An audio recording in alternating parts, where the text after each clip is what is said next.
बिस्मिल्लाहिर्रहमानिर्रहीम। अस्सलाम वालेकुम। Welcome to this beautiful YouTube channel competent chemistry. Dear students, आज हम डिस्कस करने वाले हैं most important question related to chapter chemical bondings, quantum mechanics and atomic structure, chemical equilibrium and ionic equilibrium. इसके अलावा क्वेश्चन डिस्कस करेंगे acid bases, inorganic acid bases के related question discuss करेंगे और एक्सट्रक्शन ऑफ एलिमेंट यानी metallurgy के related question discuss करेंगे। और इसमें हम एडवांस लेवल क्वेश्चन डिस्कस करेंगे, previous year frequently asked question discuss करेंगे और इंशाल्लाह बहुत कुछ सीखने को मिलेगा। आप हमारे साथ जो डिस्कशन अभी हम क्वेश्चन डिस्कस करेंगे आप उसको कंप्लीट हमारे डिस्कशन में साथ रहिएगा तो इंशाल्लाह बहुत ज़्यादा फ़ायदा होगा। ठीक है, तो स्टार्ट करते हैं। इसमें ये आलमोस्ट 4 चैप्टर हैं जिनके रिलेटेड हम क्वेश्चन आज डिस्कस करने वाले हैं और 90+ क्वेश्चन हम यहाँ पे डिस्कस करेंगे। 90+ क्वेश्चन यहाँ पे हम डिस्कस करेंगे। ठीक है, तो चलें स्टार्ट करते हैं। फर्स्ट क्वेश्चन है which compound not show isomorphism with potassium chloride. हमेशा याद रखें ऐसे कंपाउंड जिनका इलेक्ट्रॉनिक स्ट्रक्चर सेम होता है वो एक दूसरे के आइसोमॉर्फिस होते हैं। यहाँ पे देखेंगे, सबसे पहले तो हम देखेंगे पोटाशियम क्लोराइड का इलेक्ट्रॉनिक स्ट्रक्चर। पोटाशियम क्लोराइड का अगर इलेक्ट्रॉनिक स्ट्रक्चर की बात करें तो इसका हमारे पास पोटाशियम+1 का इलेक्ट्रॉनिक स्ट्रक्चर होता है 2 इलेक्ट्रॉन फर्स्ट शेल में, सेकंड में भी 2 और थर्ड में भी सेकंड में 8 और थर्ड में भी 8। इसी तरह क्लोराइड है तो उसका भी यही होगा, यानी उसमें भी 2 फर्स्ट शेल में, सेकंड में 8 और थर्ड में भी 8। तो देखेंगे बाकी का यहाँ पे जैसे हमारे पास यानी जो पोटाशियम क्लोराइड का इलेक्ट्रॉनिक स्ट्रक्चर ये है, जिनका ऐसे कंपाउंड जिनमें इनका इलेक्ट्रॉनिक स्ट्रक्चर इससे मैच करेगा तो वो आइसोमॉर्फिस कहलाएंगे। जैसे फर्स्ट पे है कैल्शियम क्लोराइड, तो इसमें कैल्शियम+2 और क्लोरीन का तो क्लोरीन पोटाशियम में भी है, पोटाशियम क्लोराइड में भी इसमें भी है, तो इनका तो सेम होगा। लेकिन कैल्शियम आयन का अगर देखें तो इसका भी इलेक्ट्रॉनिक स्ट्रक्चर फर्स्ट शेल में 2 इलेक्ट्रॉन, सेकंड में 8 और थर्ड में भी 8। ठीक है, तो इसका पोटाशियम से रिजेंबल कर रहा है। इस तरह सेकंड पे पोटाशियम से तो मैच करेगा। सल्फ़र का देख लेते हैं तो सल्फ़र -2 में यहाँ पे है, तो सल्फ़र का 16 इलेक्ट्रॉन है तो -2 की वजह से 18 हो जाएंगे, तो इससे इसका स्ट्रक्चर होगा 288। तो ये भी इसका भी इलेक्ट्रॉनिक स्ट्रक्चर सेम है। मैग्नीशियम सल्फाइड की ऑक्साइड की अगर बात करें तो मैग्नीशियम का एटॉमिक नंबर होता है 12, लेकिन यहाँ पे मैग्नीशियम+2 में है, तो मैग्नीशियम+2 का एटॉमिक स्ट्रक्चर होगा 2 और 8। बाकी ऑक्सीजन का भी 2 और 8 होगा, तो ये आइसोमॉर्फिस नहीं होंगे पोटाशियम क्लोराइड के। अलबत्ता ये सोडियम फ्लोराइड के आइसोमॉर्फिस हैं, सोडियम क्लोराइड के भी नहीं होंगे। लेकिन ठीक है, तो इसमें आइसोमॉर्फिस कौन सा नहीं है, वो है magnesium oxide which has lower value of bond angle. तो इनमें हम यानी सभी की ज्योमेट्री तो सेम है, सभी में sp3 हाइब्रिडाइजेशन है, सेंट्रल एटम ऑक्सीजन है, जस्ट बॉन्डेड एटम डिफरेंट हैं। तो बॉन्डेड एटम जब डिफरेंट होते हैं उनकी ज्योमेट्री सेम होती है, उनमें हाइब्रिडाइजेशन सेम होती है। तो इनमें हम बॉन्डेड एटम डिफरेंट है तो इसके हिसाब से हम देखेंगे, बॉन्ड एंगल को डिसाइड करेंगे कि किसका लोअर वैल्यू होगी बॉन्ड एंगल की। तो चलें इसमें यहीं पे मैं इसको करता हूँ, यहाँ पे इसको रेज कर देते हैं।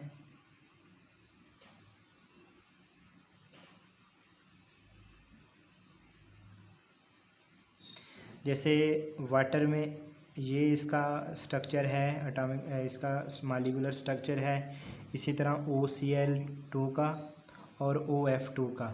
तो अगर इसमें बॉन्ड एंगल हम डिसाइड इस तरह करते हैं कि अगर सेंट्रल एटम की इलेक्ट्रोनेगेटिविटी ज़्यादा है तो वो बॉन्डेड पेयर इलेक्ट्रॉन को जैसे ये OH का बॉन्ड है दूसरे OH का, या OCl का बॉन्ड है, तो ये बॉन्डेड इलेक्ट्रॉन है, पेयर है। तो सेंट्रल एटम की इलेक्ट्रोनेगेटिविटी ज़्यादा होने की वजह से अट्रैक्शन होती है, और उस अट्रैक्शन के नतीजे में ये बॉन्ड ये कुछ करीब हो जाते हैं, जिससे यानी इस साइड पे मूव करेंगे, तो इनके दरमियान ये रिपल्शन क्रिएट होगा, इन में यानी आपस में इनका रिपल्शन क्रिएट होगा, जिससे बॉन्ड एंगल लार्जर हो जाएगा। लेकिन अब यहाँ पे क्योंकि इस केस में सभी में सेंट्रल एटम तो सेम है, बॉन्डेड एटम, तो अब यहाँ पे डिसाइड ये करेंगे कि किस केस में ऑक्सीजन की इलेक्ट्रोनेगेटिविटी कम है। ठीक है, क्योंकि इलेक्ट्रोनेगेटिविटी अगर सेंट्रल एटम की वैल्यू कम होती है इलेक्ट्रोनेगेटिविटी की, तो वो उतना अट्रैक्ट नहीं करेंगे, तो उसमें बॉन्ड पेयर यानी ज़्यादा अवे होगा फ्रॉम सेंट्रल मेटल एटम, तो उससे रिपल्शन क्रिएट नहीं होगा बॉन्डेड में। जैसे OF की बात करें तो इसमें ऑक्सीजन की electronegativity as compare to fluorine कम है, यानी बाकी हाइड्रोजन और क्लोरीन जिस तरह अबव दो स्ट्रक्चर उनमें है, तो इस लिहाज से इसमें बॉन्ड एंगल मैक्सिमम होगा। OF2 में बॉन्ड एंगल मैक्सिमम होगा, मिनिमम होगा, इसमें बॉन्ड एंगल मिनिमम होगा।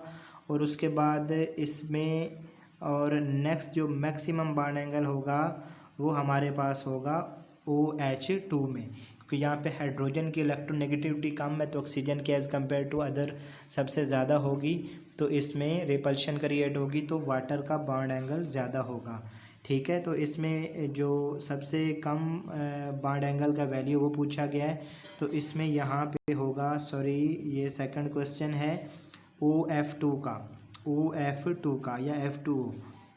नेक्स्ट है which of the following has unequal MF bond length, यानी जो मेटल यहाँ पे एलिमेंट है, M का मतलब यहाँ पे एलिमेंट है, तो कहाँ कौन सी बॉन्ड लेंथ अनइक्वल है। बात करें NF3 की, तो इसका स्ट्रक्चर होता है पायरामिडल शेप होती है, ट्राइगोनल पायरामिडल। SF4 की सीसा शेप होती है, सभी बॉन्ड इसमें ही मान लें प्लेन में ही होते हैं।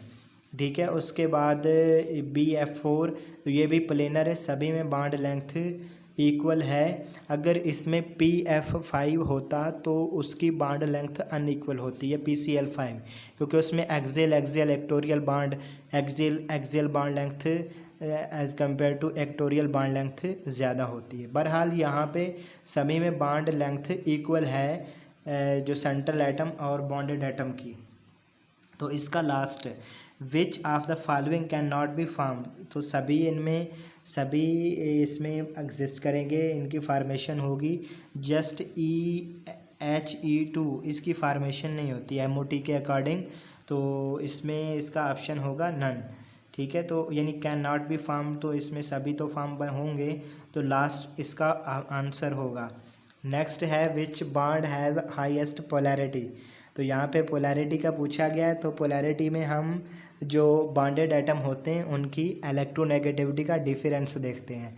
ठीक है, तो यहाँ पे सभी में यहाँ पे हाइड्रोजन है, तो उसकी तो इलेक्ट्रोनेगेटिविटी होती है 2.1, 2.2 बास बुक्स में है 2.1।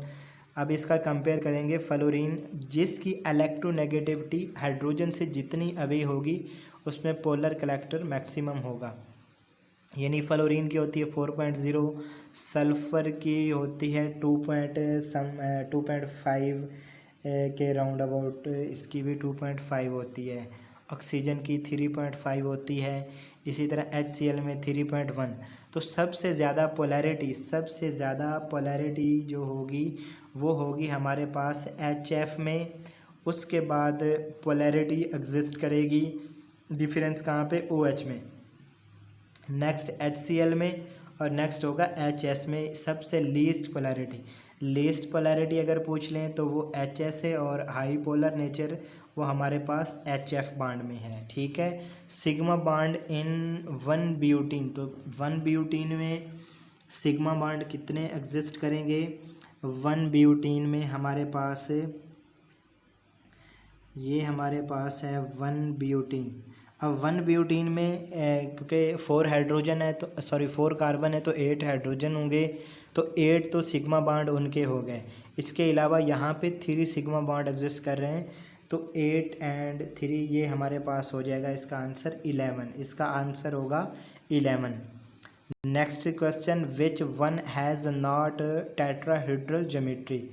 तो ज्योमेट्री में लोन पेयर बॉन्ड पेयर दोनों को काउंट करते हैं। जैसे वाटर है तो उसकी भी टेट्राहेड्रल है, इसी तरह अमोनिया की भी टेट्राहेड्रल है, मीथेन की है, अमोनियम आयन की है, हाइड्रोनियम आयन की है, ठीक है।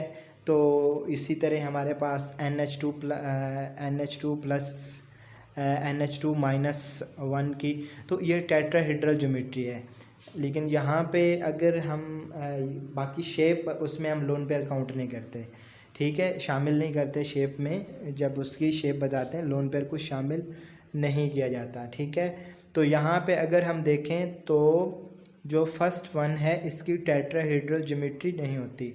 एक्चुअल में ये होता है कि यहाँ पे जो नाइट्रोजन का लोन पेयर है वो सिलिकॉन के जो डी ऑर्बिटल होता है, सिलिकॉन का डी ऑर्बिटल, उसकी तरफ इसकी बैक बॉन्डिंग हो जाती है और इसमें एग्जिस्ट करती है पी पाई डी पाई बैक बॉन्डिंग, पी पाई डी पाई बैक बॉन्डिंग एग्जिस्ट करती है, जिससे लोन पेयर डोनेट हो जाएगा। अगर बेसिक करैक्टर पूछ लें तो वो भी इसमें, यानी बेसिक करैक्टर नहीं, क्योंकि लोन पेयर अवेलेबल नहीं। इसके अलावा इसका लोन पेयर उधर बैक बॉन्डिंग में इन्वॉल्व हो जाएगा तो इसका हाइब्रिडाइजेशन भी sp2 हो जाएगा और इसकी जो ज्योमेट्री शेप होती है वो प्लेनर होती है। जबकि ट्राईमिथाइल अमीन है तो इसकी टेट्राहेड्रल ही होगी या पिरामिडल शेप। इसी तरह सल्फेट भी sp3 हाइब्रिडाइज है तो इसकी भी टेट्राहेड्रल होगी। तो फर्स्ट वन जो है ये प्लेनर है इसमें, ठीक है। बेसिक करैक्टर के हवाले से भी क्वेश्चन पूछ सकते हैं तो इसको देख लेना है। Which of the following species are iso structure, यहाँ पे कौन सा आइसो स्ट्रक्चर नहीं है, आइसो स्ट्रक्चर है। तो आइसो स्ट्रक्चर जिनमें हमारे पास इलेक्ट्रॉन सेम होते हैं, यानी उसमें हम ये देखते हैं, इस तरह हम चेक करते हैं कि जो भी उसमें एटम होते हैं उनके वैलेंस इलेक्ट्रॉन काउंट कर लिए जाएं। अगर उन पे चार्ज है तो वो भी उसमें इलेक्ट्रॉन प्लस है या माइनस चार्ज है तो वो भी शामिल कर लिए जाए, उसके हिसाब से जो इलेक्ट्रॉन कम या ज़्यादा होंगे, ठीक है। तो यहाँ पे अगर बात करें सल्फाइट -2 और नाइट्रेट -1, तो यहाँ पे अगर देखें दोनों में ऑक्सीजन का जो कंट्रीब्यूशन होगा इलेक्ट्रॉन के हवाले से, क्योंकि ऑक्सीजन के वैलेंस में 6 इलेक्ट्रॉन होते हैं तो 3 के हिसाब से 18 इलेक्ट्रॉन, ये तो दोनों में है। इसी तरह सल्फ़र के वैलेंस में 6 इलेक्ट्रॉन होते हैं, -2 की वजह से इसमें हो जाएंगे -2 और 6 8, तो ऑक्सीजन की वजह से 18 और 8 26 इलेक्ट्रॉन होंगे। इसी तरह इसमें 18 ऑक्सीजन का कंट्रीब्यूशन और नाइट्रोजन के वैलेंस में 5 होते हैं, -1 की वजह से एक एक्स्ट्रा तो 6 हो जाएंगे, 18 और 6 24, तो ये आइसो स्ट्रक्चर नहीं है। इसी तरह BF3 है तो BF3 में बोरोन के पास 3 इलेक्ट्रॉन है वैलेंस में, फ्लोरीन के पास 21 इलेक्ट्रॉन होंगे, क्योंकि फ्लोरीन के वैलेंस में 7 इलेक्ट्रॉन होते हैं। 21 + 3 तो इसमें 24 होंगे।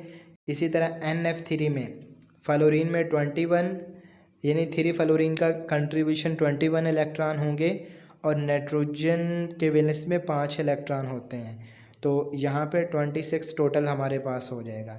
तो ये भी आइसो स्ट्रक्चर नहीं है। नेक्स्ट है बरोमेट।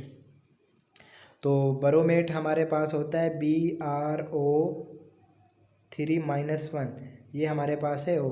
बरोमेट के साथ है जीनॉन का टेट्राऑक्साइड है, ठीक है। तो इसको अगर देखेंगे तो फर्स्ट बरोमेट में ऑक्सीजन की कंट्रीब्यूशन है 18 इलेक्ट्रॉन और बरोमीन के वैलेंस में 7 होंगे और -1 की वजह से 8, तो 8 एंड 18 ये हो जाएंगे 26। इसी तरह यहाँ पे राइट साइड पे जो जीनॉन का कंपाउंड है इसके कंट्रीब्यूशन होगा 18 इलेक्ट्रॉन ऑक्सीजन के और जीनॉन के होंगे, इसमें 8 इलेक्ट्रॉन वैलेंस में होते हैं, तो 18 और 8 26, तो ये आइसो स्ट्रक्चर होंगे, ये आइसो स्ट्रक्चर होंगे। इसका आंसर होगा C। बाकी अगर बात करें SF4 की तो इसमें फ्लोरीन का तो 28 इलेक्ट्रॉन हो जाएंगे और सल्फ़र के 6, तो ये भी 34। और अगर नेक्स्ट की बात करें तो ये इसमें 28 और 8 36 हो जाएंगे, तो ये भी आइसो स्ट्रक्चर नहीं है। तो इलेक्ट्रॉन सेम होंगे इस तरह, तो हम उनको आइसो स्ट्रक्चर बोलते हैं। ठीक है, तो नेक्स्ट है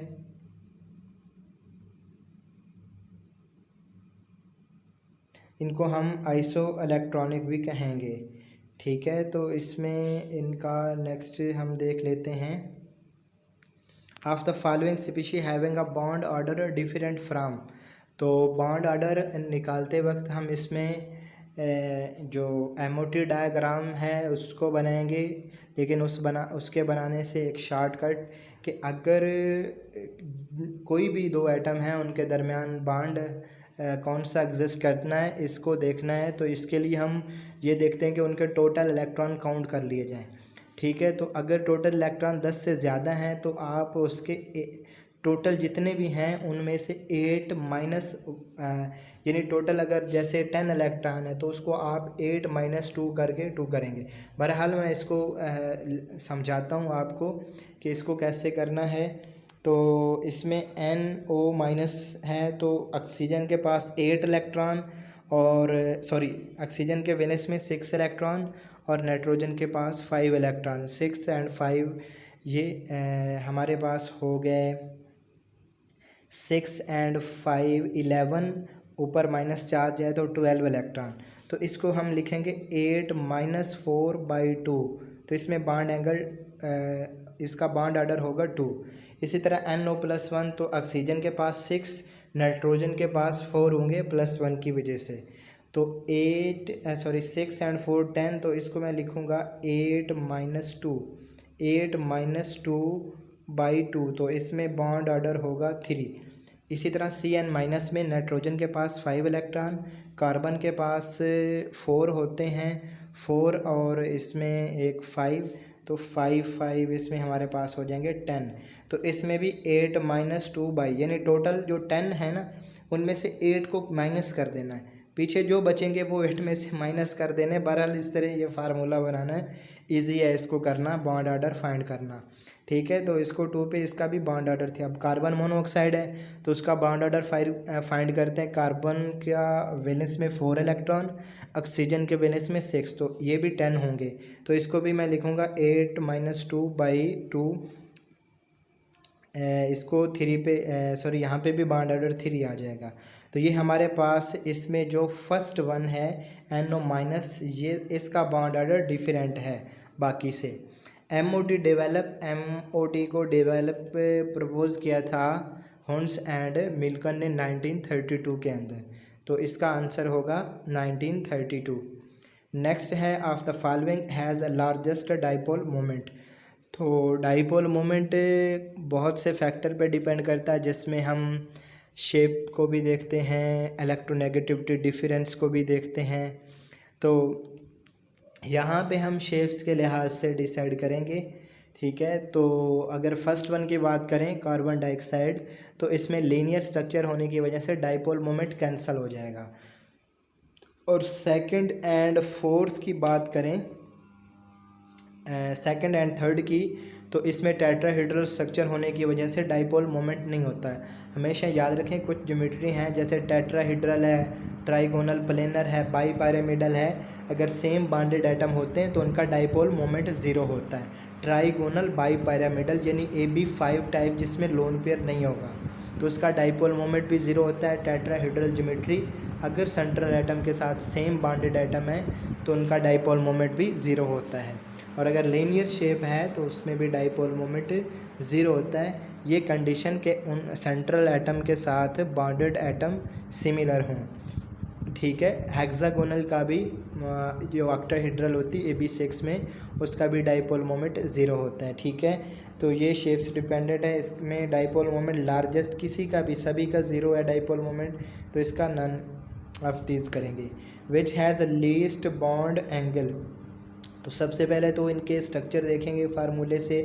तो नाइट्रोजन डाइऑक्साइड हमारे पास नाइट्रोजन डाइऑक्साइड का ये स्ट्रक्चर होता है। इसमें एक लोन पेयर होता है, एक सिंगल इलेक्ट्रॉन होता है। और अगर नाइट्राइट आयन की बात करें तो नाइट्राइट आयन में क्योंकि माइनस की वजह से 6 इलेक्ट्रॉन हो जाएंगे 4 बॉन्डिंग में, 4 हो जाएंगे बॉन्डिंग में और एक लोन पेयर हो जाएगा। ठीक है, तो ये हमारे पास है नाइट्राइट आयन का।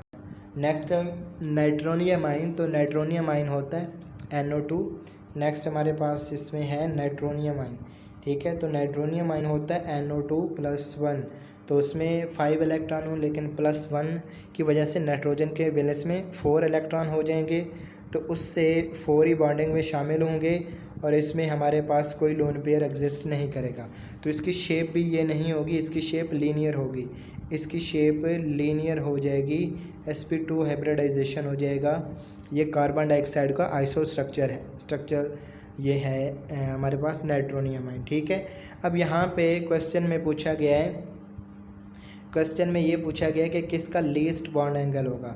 तो इसका ये तो हमारे पास लीनियर शेप है, इसका तो बॉन्ड एंगल 120 होगा, इसका तो बॉन्ड एंगल 120 होगा ड्यू टू लीनियर ज्योमेट्री। जबकि इसमें लोन पेयर, इसमें ज़्यादा रिपल्शन होगा, बॉन्ड एंगल डिक्रीज करेगा नाइट्राइट आयन में, तो इसमें इसका बॉन्ड एंगल सबसे कम होगा और इसका बॉन्ड एंगल इंटरमीडिएट वैल्यू में एग्जिस्ट करेगा।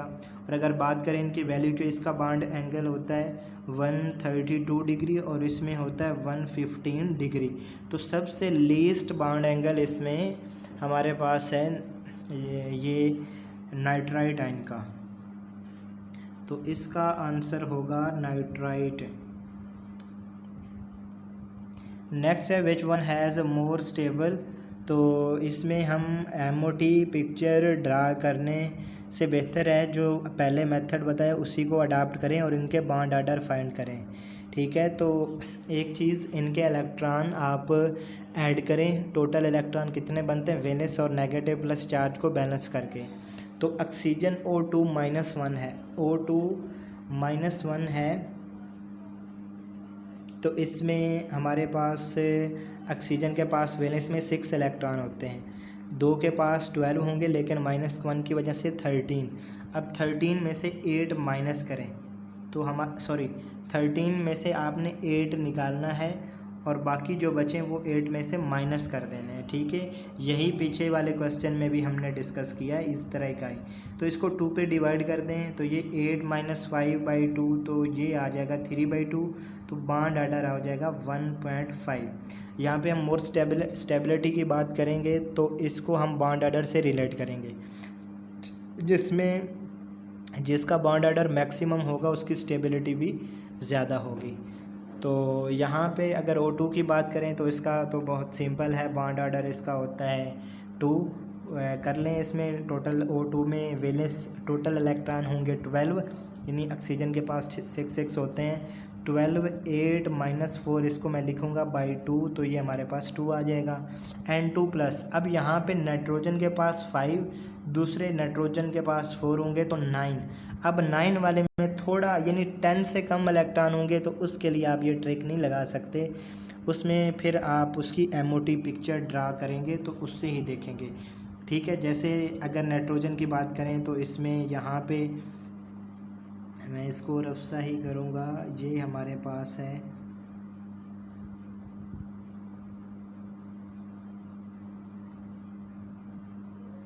ठीक है। तो नाइट्रोजन, एक नाइट्रोजन न्यूट्रल और ये नाइट्रोजन प्लस चार्ज है। तो अगर इसमें इलेक्ट्रॉन को फिल किया जाए, यहाँ पे 2 इलेक्ट्रॉन, यहाँ पे 2, ये इसका है 2s ऑर्बिटल और इसके 2p में 1 1, इसका भी 1, इसका 1 1 और एक प्लस की वजह से हम नहीं लिखेंगे। तो यहाँ पे तो 2 इलेक्ट्रॉन इनको फिल करेंगे तो ये हमारे पास ऊपर जो ये ऑर्बिटल्स हैं इनमें 5 इलेक्ट्रॉन हैं, तो इनको फिल कैसे करेंगे, ये हमारे पास ऐसे हो जाएगा।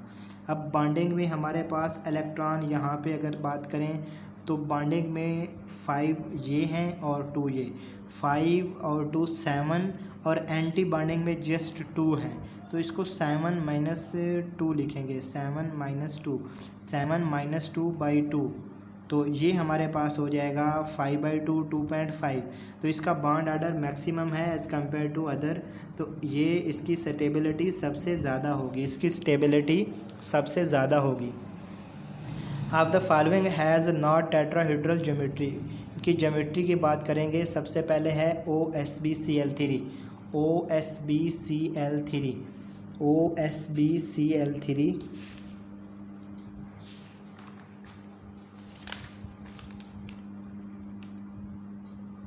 इसमें सेंट्रल एटम है एंटीमनी Sb, इसके पास वैलेंस में 6 इलेक्ट्रॉन है। सॉरी, ये नाइट्रोजन फैमिली से है तो इसके 5 इलेक्ट्रॉन होंगे वैलेंस में, और 5 इलेक्ट्रॉन, और इसके साथ 1 ऑक्सीजन और 3 क्लोरीन है। तो कैसे अटैच होंगे, ये हमारे पास हो गया इसका, ये ऑक्सीजन से बॉन्ड बना लेंगे, ये 2 इलेक्ट्रॉन, और ये 3 क्लोरीन से बना लेंगे। तो इसका स्ट्रक्चर हो जाएगा टेट्राहेड्रल। अगर एक्चुअल में इसका स्ट्रक्चर ड्रा करूं तो एक्चुअल इसका स्ट्रक्चर हमारे पास होगा, ये टेट्राहेड्रल स्ट्रक्चर होगा। ठीक है, ये टेट्राहेड्रल स्ट्रक्चर होगा, आउट ऑफ प्लेन होता है। ठीक है, इसी तरह नेक्स्ट है SOCl3, SO2Cl2, SO2, तो इसमें सल्फ़र के पास 6 इलेक्ट्रॉन है, इसका भी टेट्राहेड्रल स्ट्रक्चर होगा। 6 इलेक्ट्रॉन ही बॉन्डिंग में इन्वॉल्व होंगे और उसमें हमारे पास कुछ इस तरह स्ट्रक्चर होगा, ये भी टेट्राहेड्रल है। और नेक्स्ट वन है इसमें IO2F2। अब यहाँ पे आयोडीन के पास, क्योंकि सेंट्रल एटम आयोडीन होगा और आयोडीन के पास 7 इलेक्ट्रॉन है, -1 की वजह से 8 हो जाएंगे। -1 की वजह से आयोडीन के पास, सॉरी इंटरप्शन हो जाती है, 8 इलेक्ट्रॉन होंगे।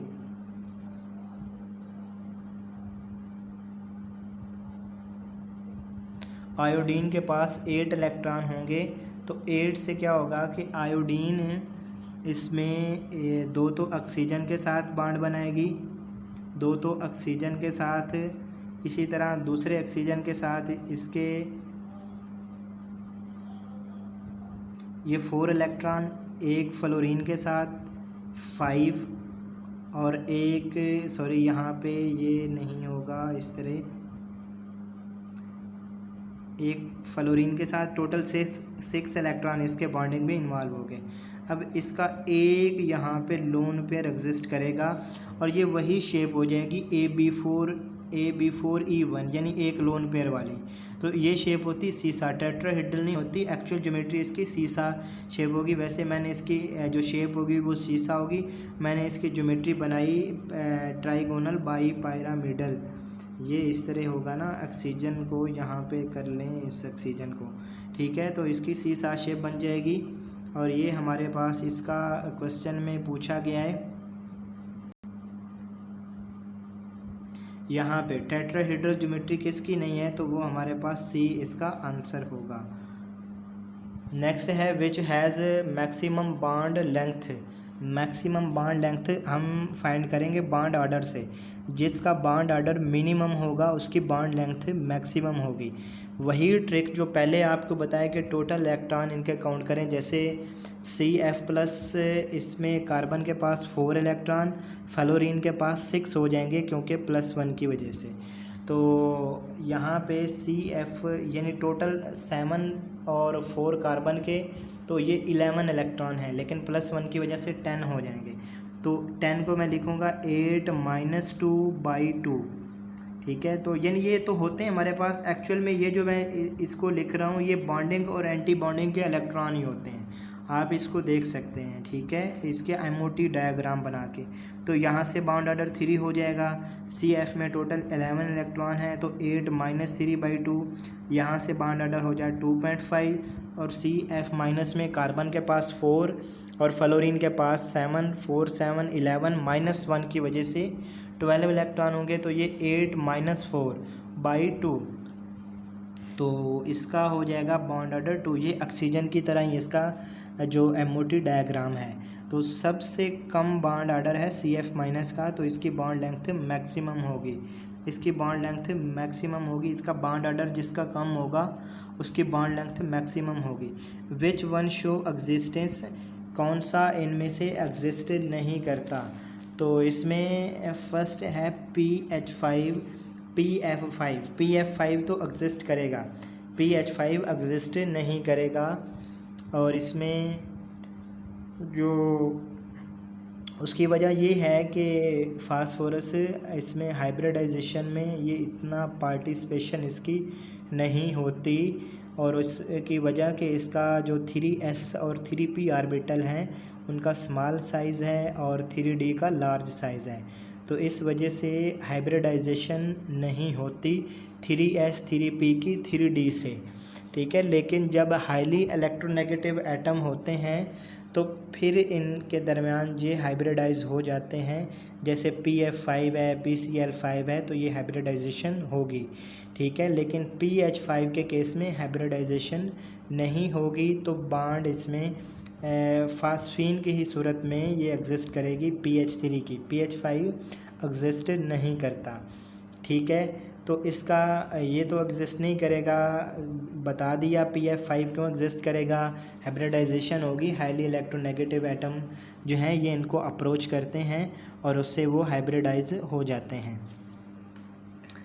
नेक्स्ट है इसमें कि F3-, तो इसमें फ्लोरीन ने बांड बनाए हुए हैं 2 बांड, तो फ्लोरीन तो जस्ट सिंगल बांड ही बनाएगी, और इसमें क्योंकि d ऑर्बिटल अनअवेलेबल होता है, d ऑर्बिटल इसमें होता ही नहीं है, तो इस लिहाज से इसमें भी ये एग्जिस्ट नहीं करेगा, जस्ट इसमें PF5 फास्फोरस पेंटाफ्लोराइड एग्जिस्ट करेगा। Of the following has least bond angle, तो इसमें हम हाइब्रिडाइजेशन पे ही जाएंगे। अमोनिया की अगर बात करें तो इसमें तो sp3 हाइब्रिडाइजेशन होता है और इसमें 107 के राउंड अबाउट बॉन्ड एंगल होता है। NH2 की बात करें तो इसमें क्योंकि हाइब्रिडाइजेशन नाइट्रोजन के पास 5 इलेक्ट्रॉन है, -1 की वजह से 6 इलेक्ट्रॉन होंगे, 2 बॉन्डिंग में इन्वॉल्व हो जाएंगे और इसके पास 2 लोन पेयर बचेंगे यानी 4 इलेक्ट्रॉन, तो इसका तो वाटर लाइक ये स्ट्रक्चर हो जाएगा, तो इसका बॉन्ड एंगल लेस हो जाएगा। नेक्स्ट है NH2, तो इसमें नाइट्रोजन के पास 5 थे, +1 की वजह से 4 हुए, और इसमें हमारे पास यहाँ पे NH2 प्लस की वजह से 1 लोन पेयर बचेगा और इसका शेप हो जाएगा लाइक यानी AB2E1 टाइप में आएगा, और इसमें तो बॉन्ड एंगल मैक्सिमम होगा यानी 120 के राउंड अबाउट होगा, और इसमें जो अगर NH2 की बात करें तो इसमें बॉन्ड एंगल यानी 120 के ये हमारे पास ट्राइगोनल पिरामिडल शेप में ही आएगा, ठीक है, उसके राउंड अबाउट होगा। बहरहाल 109 107 से अबव ही होगा। अगर OH2 की बात करें तो OH2 में भी और NH2-1 इनका स्ट्रक्चर सेम है, ठीक है, लेकिन अब यहाँ पे हम देखेंगे यानी इनका बॉन्ड एंगल लीस्ट होगा due to lone pair repulsion, इन दोनों में 2 लोन पेयर हैं, ठीक है, मैं इसके भी ड्रा कर देता हूँ, ये लोन पेयर हैं। अब देखेंगे सेम रिपल्शन होगा, लेकिन यहाँ पे हमारे पास कहाँ पे ज़्यादा यानी बॉन्ड एंगल कम होगा, तो इसमें इलेक्ट्रोनेगेटिविटी फैक्टर देखेंगे, ऑक्सीजन की इलेक्ट्रोनेगेटिविटी ज़्यादा है, इलेक्ट्रोनेगेटिविटी ज़्यादा होगी तो इससे रिपल्शन क्रिएट होगी। जब ये बॉन्डेड एटम करीब जाएंगे आपस में इस तरह करीब जाएंगे, इस तरह ये इधर और ये इधर, ठीक है, तो इससे रिपल्शन क्रिएट होगी, बॉन्ड एंगल मज़ीद इसमें इंक्रीज़ करेगा। तो यहाँ पे पूछा गया लीस्ट बॉन्ड एंगल, तो लीस्ट बॉन्ड एंगल यहाँ पे होगा NH2-1 का।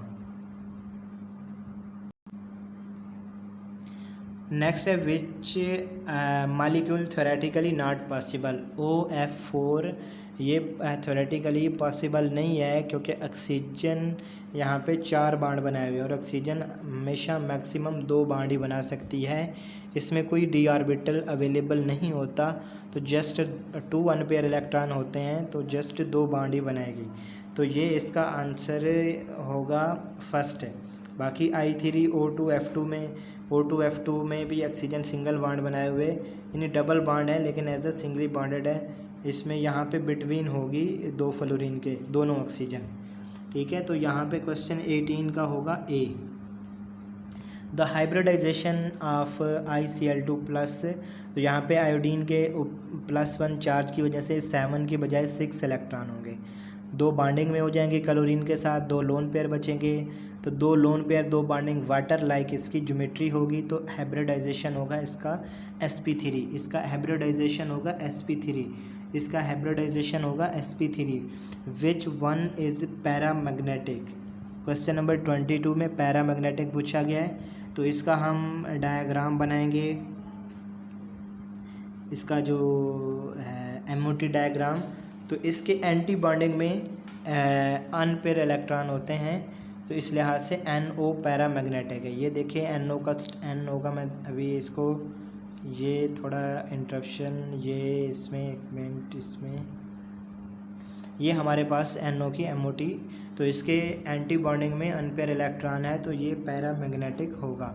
इसके अलावा बाकी पैरामैग्नेटिक नहीं है। Which one is most polar? तो इनमें से कौन सा पोलर जहाँ पे इलेक्ट्रोनेगेटिविटी का डिफरेंस ज़्यादा होगा वो ज़्यादा पोलर होगा। तो फर्स्ट में नाइट्रोजन और फ्लोरीन की अगर बात करें तो नाइट्रोजन की इलेक्ट्रोनेगेटिविटी होती है 3 और फ्लोरीन की 4, यानी राउंड अबाउट 3 होती है नाइट्रोजन की, तो इसका डिफरेंस यहाँ पे 1.0 का होगा। सेकंड में ऑक्सीजन की 3.5, फ्लोरीन की 4, तो यहाँ पे 0.5 का डिफरेंस होगा। सी में अगर NCl की, तो इनमें नाइट्रोजन की भी 3 होती, क्लोरीन की भी 3 या 3.1, तो इनमें 0.1 का डिफरेंस होगा। नेक्स्ट तो 0 का डिफरेंस होगा। तो जहाँ पे मैक्सिमम डिफरेंस होगा इलेक्ट्रोनेगेटिविटी का 2 बॉन्डेड एटम के दरमियान, तो वो ज़्यादा पोलर होगा। तो इसका आंसर होगा A. In which of the following bond angle is maximum? तो इसमें बॉन्ड एंगल की अगर बात करें, ज्योमेट्री पे जाएंगे इनकी, तो अमोनिया में बॉन्ड एंगल 107 के राउंड अबाउट होता है due to 1 lone pair hybridisation, तो sp3 ही है। अमोनियम आयन में sp, इसमें क्योंकि नाइट्रोजन के पास 5 की बजाय 4 इलेक्ट्रॉन हैं, तो चारों बॉन्डेड होंगे, sp3 हाइब्रिडाइजेशन होगा, मीथेन लाइक स्ट्रक्चर होगा, और इसमें एंगल होगा 109। अगर हम C की बात करें तो PCl5 है, अमोनिया लाइक मॉलिक्यूल ही है, लेकिन इसमें बॉन्ड एंगल लेस होगा, अमोनिया से भी लेस होगा, क्योंकि फास्फोरस की इलेक्ट्रोनेगेटिविटी कम है, तो ये बॉन्डेड इलेक्ट्रॉन पेयर को अपनी तरफ कम अट्रैक्ट करेगी, जिससे रिपल्शन कम होगी, तो बॉन्ड एंगल नहीं बढ़ेगा, कम होगा।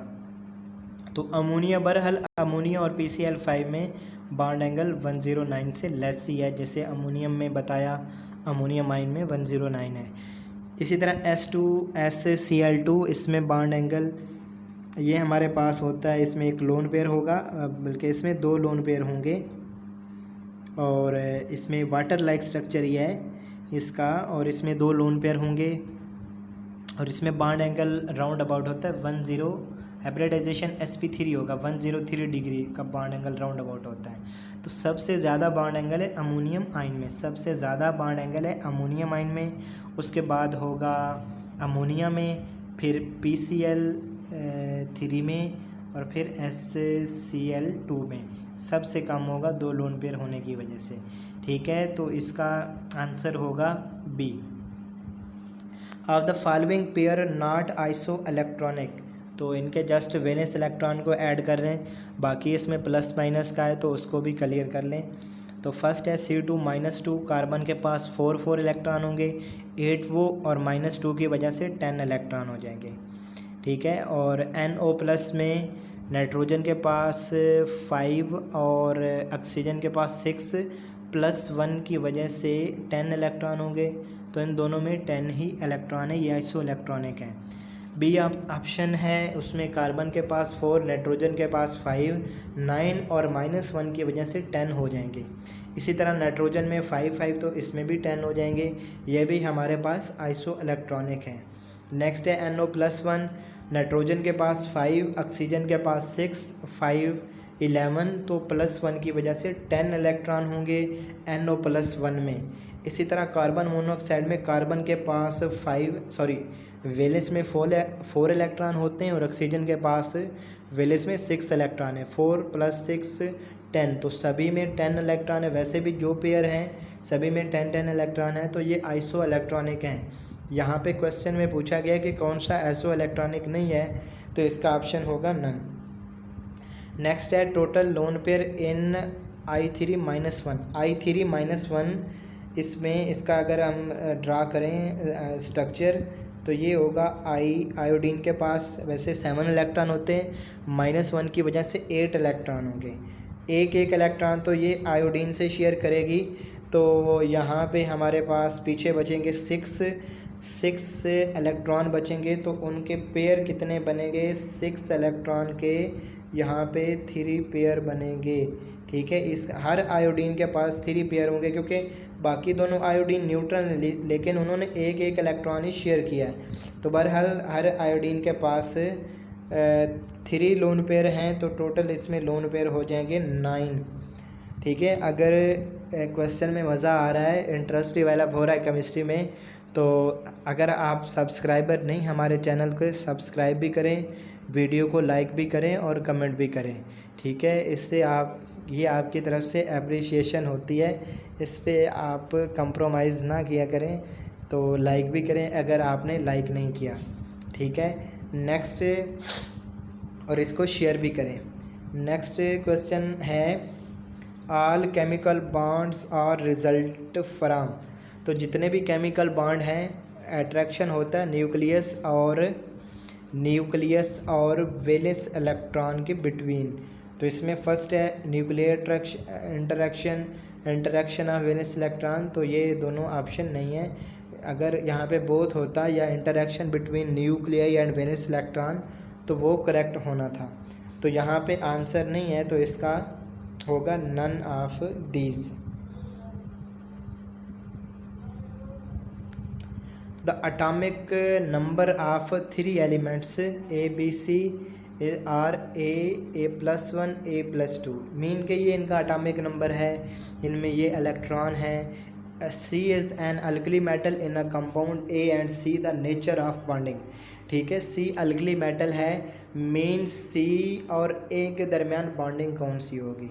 अब C और A में 2 इलेक्ट्रॉन का डिफरेंस है, क्योंकि A के वैलेंस इलेक्ट्रॉन में A हैं और C के वैलेंस इलेक्ट्रॉन A+2 हैं। अगर हम कंसीडर करें कि C अल्कली मेटल है, तो आप वो एलिमेंट तलाश करें जिसमें 2 इलेक्ट्रॉन कम हों। तो अल्कली मेटल जैसे सोडियम की बात करें तो इसमें 11 इलेक्ट्रॉन हैं, तो 2 इलेक्ट्रॉन किस में कम होंगे वो आप देखेंगे फ्लोरीन जैसे है। ठीक है, तो सोडियम और फ्लोरीन हो गया, पोटाशियम और क्लोरीन हो गया, 2 इलेक्ट्रॉन का डिफरेंस है, तो इनके दरमियान आयनिक बॉन्ड एग्जिस्ट करेगा। A substance is soft, has low melting point and poor conductor of electricity. The substance most likely to, तो सॉफ्ट भी है, आयनिक सॉलिड तो सॉफ्ट नहीं होते, नेटवर्क सॉलिड भी सॉफ्ट नहीं होते, इसके अलावा मेटेलिक कोई भी इनमें से सॉफ्ट नहीं। फर्स्ट जो इसमें करेक्टरिस्टिक दी वो भी किसी से मैच नहीं कर रही। इसके अलावा low melting point, ionic compound के हाई मेल्टिंग पॉइंट होते हैं, नेटवर्क सॉलिड के भी हाई मेल्टिंग पॉइंट होते हैं। जिस तरह सिलिका है, डायमंड है, ग्रेफाइट है। ग्रेफाइट तो उसमें सॉफ्टनेस होती है, सिलिकॉन कार्बाइड है, बोरोन नाइट्राइड है। ठीक है, और मेटेलिक सॉलिड के भी high melting and boiling point होते हैं, लो नहीं होते। इसी तरह अगर पुअर कंडक्टर की बात करें, आयनिक सॉलिड पुअर कंडक्टर होते हैं, ये करेक्ट है। यानी मोल्टन के अलावा प्योर फॉर्म में इनके ओरिजिनल स्टेट में, तो नेटवर्क सॉलिड ये पुअर कंडक्टर होते हैं, मेटेलिक सॉलिड गुड कंडक्टर होते हैं। तो बहरहाल फर्स्ट 2 कंडीशन तो किसी से मैच नहीं की, तो इसका आंसर होगा नन। एक्चुअल में मॉलिक्यूलर सॉलिड की ये करेक्टरिस्टिक्स हैं कि वो सॉफ्ट भी होते हैं, उनके मेल्टिंग पॉइंट लो होते हैं और पुअर कंडक्टर ऑफ इलेक्ट्रिसिटी होते हैं। जैसे हमारे पास CO2 है, ये नॉन पोलर मॉलिक्यूलर सॉलिड है। इसी तरह H2O आइस है, ये पोलर मॉलिक्यूलर सॉलिड है। ठीक है, उसके बाद of the following has lowest bond angle, तो इनमें PH3 में तो sp3 हाइब्रिडाइजेशन होगा, लोन पेयर है, रिपल्शन से बॉन्ड एंगल इसमें डिक्रीज़ करेगा। लेकिन PF3 में क्योंकि यहाँ पे लोन पेयर और एक इलेक्ट्रॉन है, तो इसमें बॉन्ड एंगल मज़ीद कम होगा। नेक्स्ट NH3, तो इसमें भी बॉन्ड एंगल लाइक फास्फीन होगा। नेक्स्ट जो डी ऑप्शन है ये तो प्लेनर मॉलिक्यूल है, फर्स्ट क्वेश्चन में डिस्कस किया था, तो प्लेनर है तो इस लिहाज से ये तो इसमें 120 होगा। तो लीस्ट बॉन्ड एंगल होगा, लोएस्ट बॉन्ड एंगल होगा PF3 -1 में। How many pi bond in this compound, तो इसका स्ट्रक्चर ड्रा करेंगे, इसमें कितने पाई बॉन्ड आएंगे।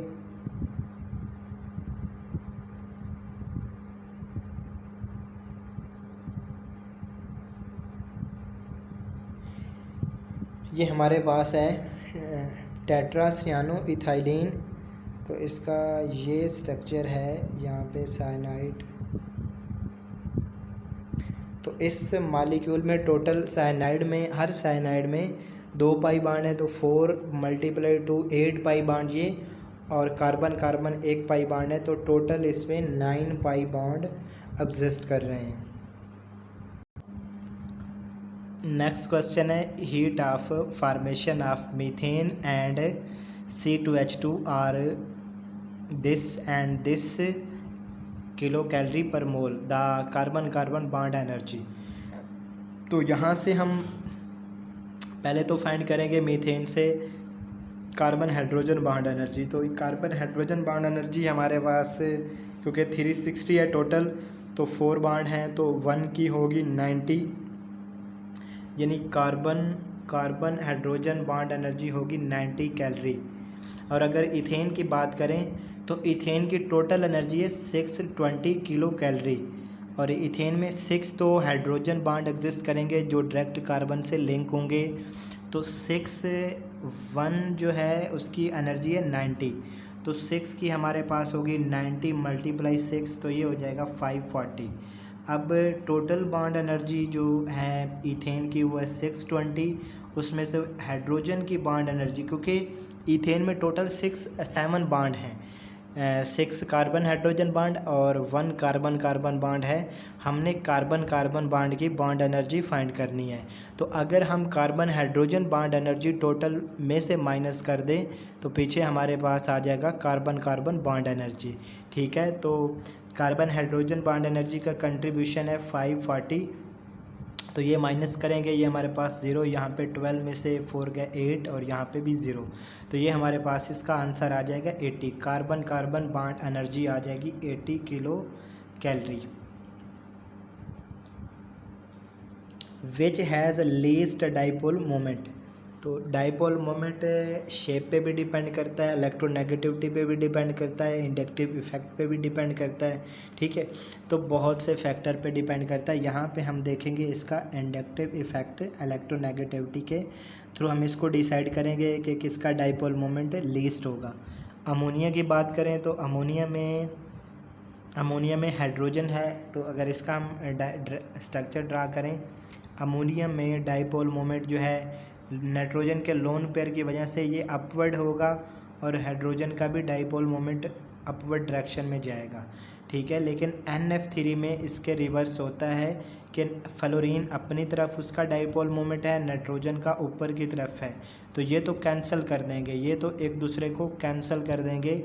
इसी तरह क्लोरीन के केस में ये इफ़ेक्ट माइनर है, उसमें भी है, वो भी NF3 की तरह ही डाइपोल मोमेंट शो होगा, यानी क्लोरीन अपनी तरफ बॉन्डेड इलेक्ट्रॉन को इनवर्ड पुल करेगी और नाइट्रोजन का लोन पेयर अपनी जानिब, तो उसमें भी यानी अपोजिट डायरेक्शन में डाइपोल मोमेंट का इफ़ेक्ट मिनिमम होता है। लेकिन फ्लोरीन की ज़्यादा इलेक्ट्रोनेगेटिविटी की वजह से और ज़्यादा इसमें डिक्रीज़ करेगा, तो लीस्ट डाइपोल मोमेंट होगा NF3 का। Which involving breaking of covalent bond, तो बॉइलिंग ऑफ H2S इसमें नहीं है, melting of potassium cyanide, melting of SiO2, तो मेल्टिंग ऑफ SiO2 इसमें ये जो सिलिकॉन डाइऑक्साइड है इसका स्ट्रक्चर एक ख़ास टेम्परेचर के बाद डिस्ट्रॉय हो जाता है, डिकम्पोज, यानी इसकी जो कैटिनेशन है वो डिस्ट्रॉय हो जाती है राउंड अबाउट 300-400 डिग्री सेंटीग्रेड पे। तो इसको मेल्ट करेंगे तो ये डिकम्पोज हो जाएगा, तो इसमें ब्रेक हो जाएगा इसका कोवलेंट बॉन्ड SiO2 का। तो इसका आंसर होगा C। नेक्स्ट है total number of electron pair in PCl5, PCl6। तो इसमें total number of electron pair कितने होंगे? हमारे पास क्लोरीन इसमें है 6, इसमें क्लोरीन अटैच हैं, तो क्लोरीन के हमारे पास हर क्लोरीन के पास 3 इलेक्ट्रॉन पेयर होंगे, क्योंकि क्लोरीन के पास 7 इलेक्ट्रॉन होते हैं, एक बॉन्डिंग में इन्वॉल्व हो जाएगा, 6 बचेंगे तो उनके 3 pair.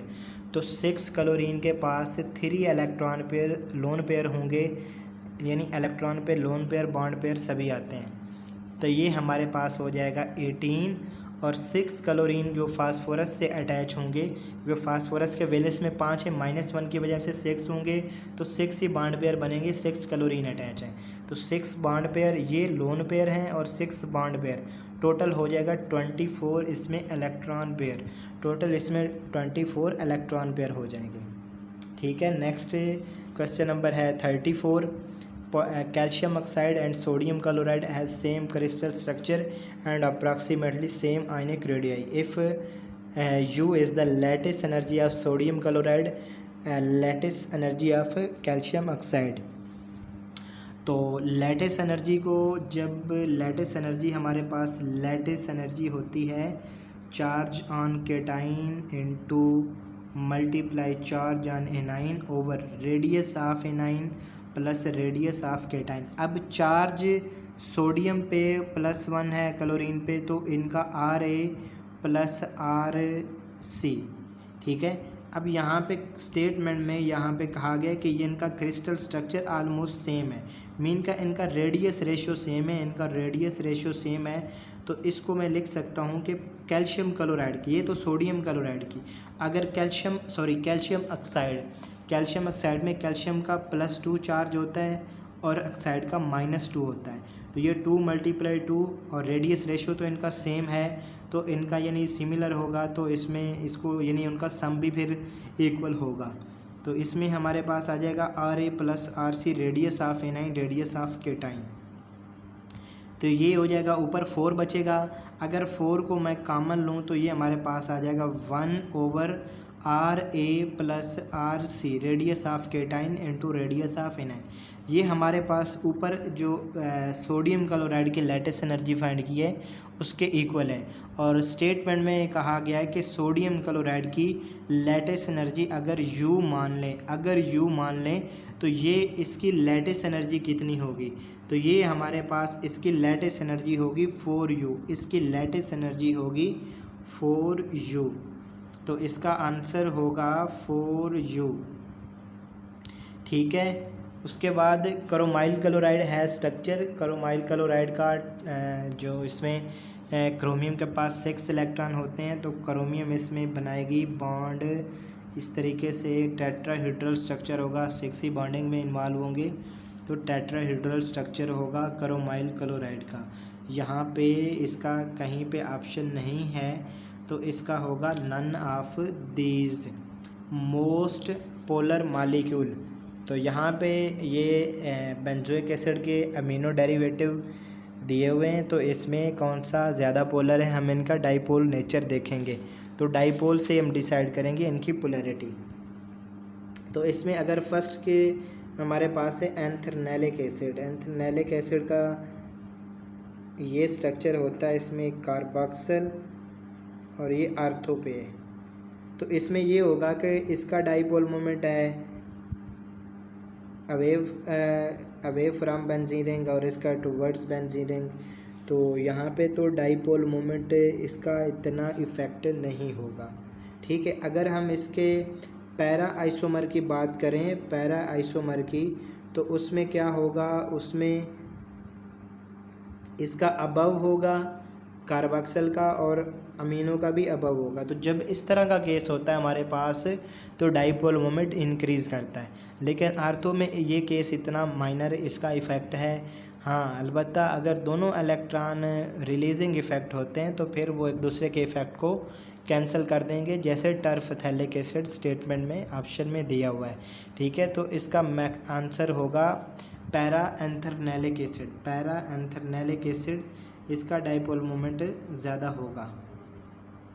How many region in, तो क्वांटम मैकेनिक्स एटॉमिक स्ट्रक्चर के रिलेटेड क्वेश्चन स्टार्ट हो गए।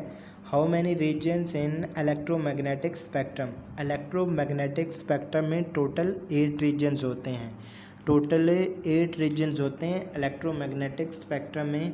तो इसका यहाँ पे आंसर नहीं है, नन करेंगे। बाज़ बुक्स में इसमें जो ज़्यादा यानी बुक्स में दिया हुआ है उसमें 8 रीजन है, यानी जो 7 जिसमें कॉस्मिक रेज़ है, एक्स रेज़ है, gamma rays, UV rays, visible, IR, microwave और रेडियो वेव्स।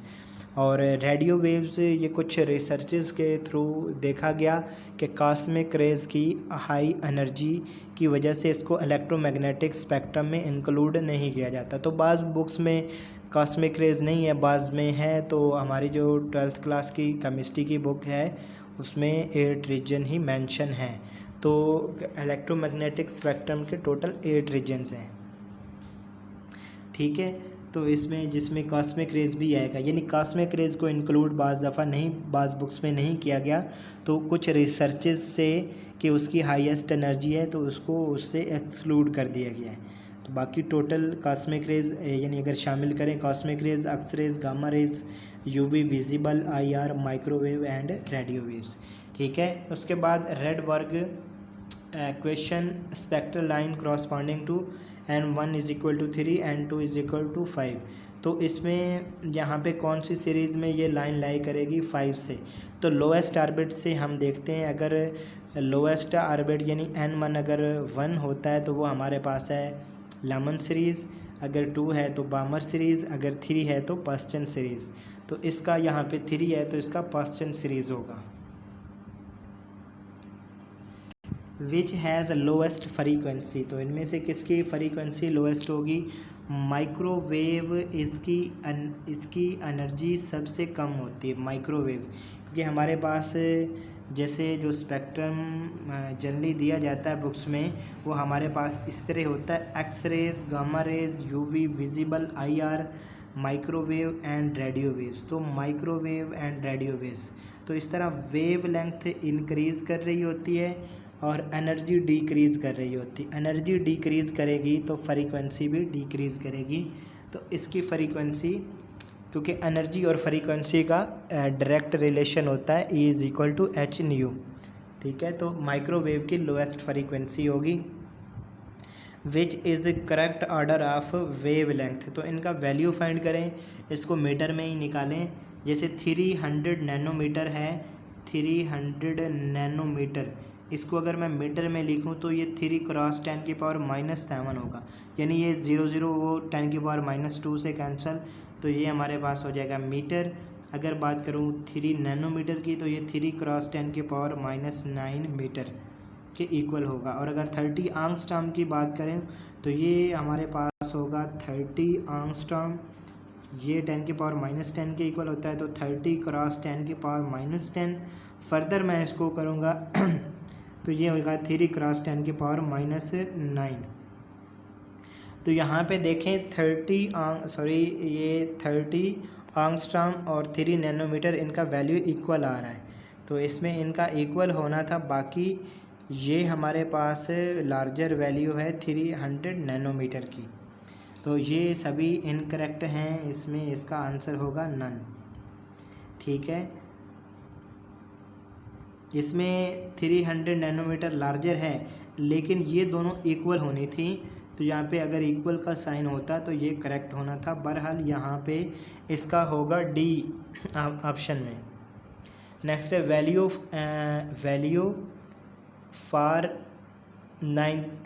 ऑफ एम, यहाँ पे होना था वैल्यू ऑफ एम।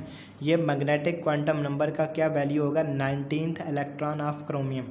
तो पहले तो देखें क्रोमियम के इलेक्ट्रॉनिक कॉन्फ़िगरेशन से कि इसका 19th इलेक्ट्रॉन कौन सा बनता है।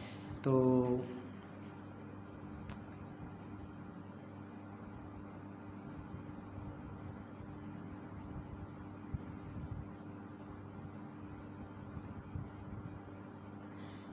क्रोमियम का एटॉमिक नंबर होता है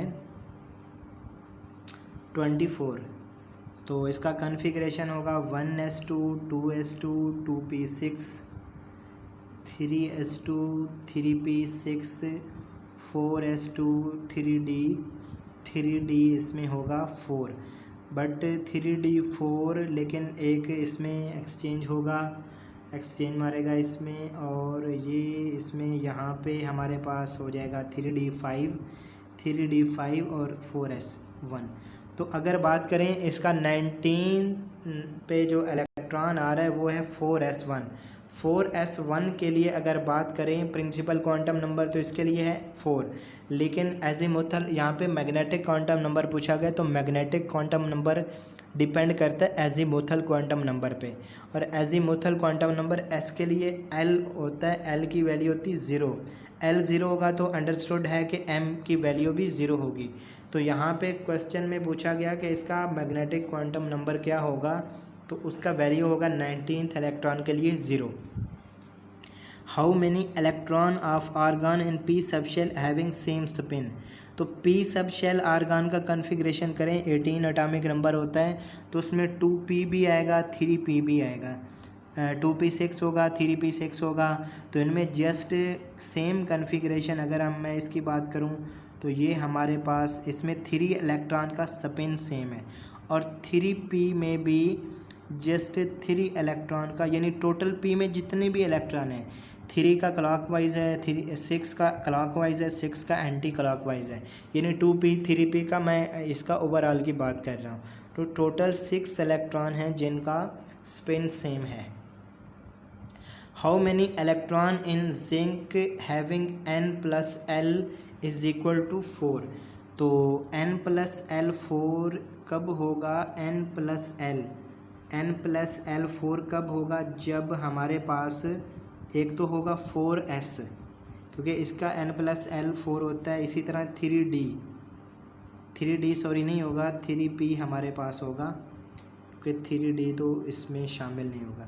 तो यहाँ पे देखें टोटल इलेक्ट्रॉन करें, क्योंकि 3d का n+l 5 होता है, तो यहाँ पे इन दोनों का ही n+l 4 होगा।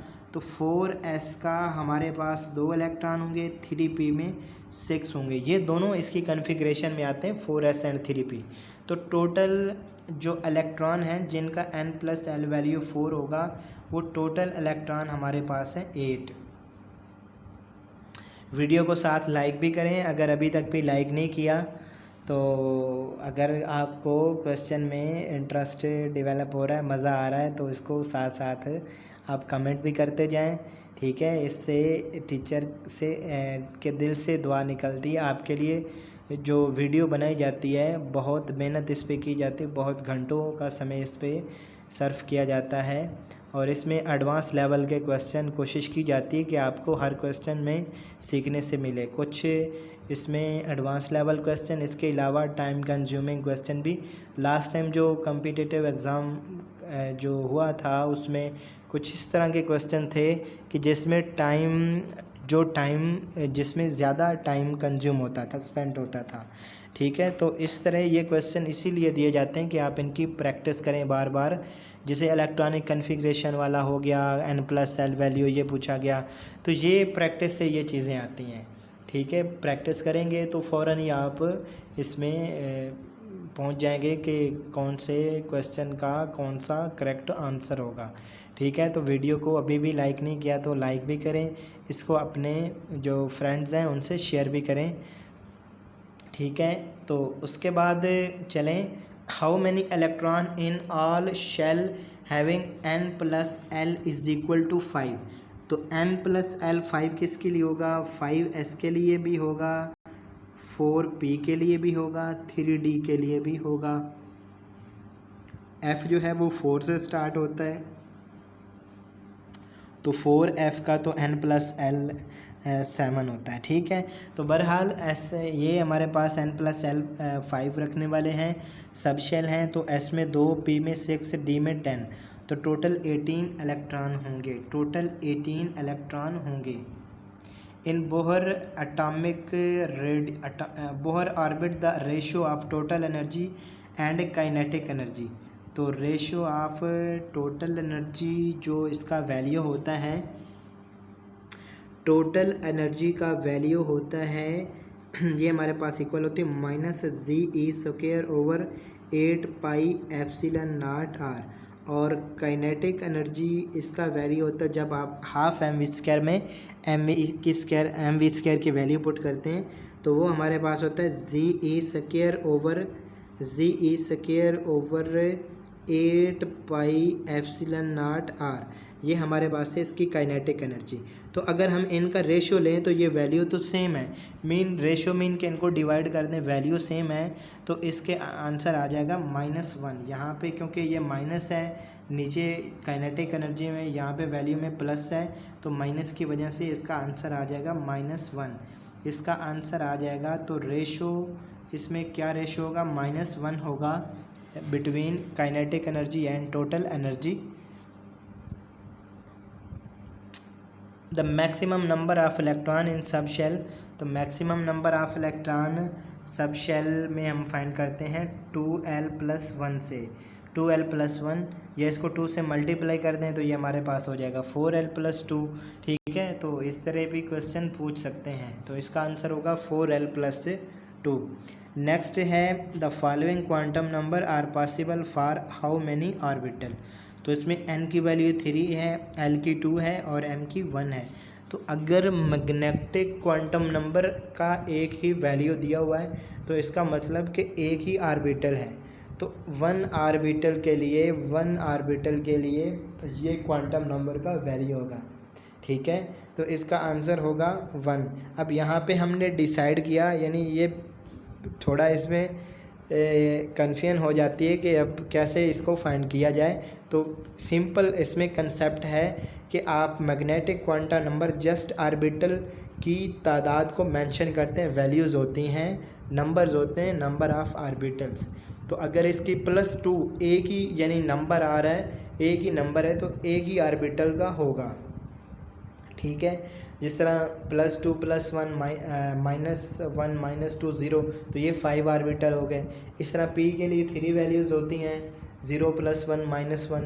तो इस तरह अगर एक वैल्यू तो ये एक ही ऑर्बिटल के लिए होगी।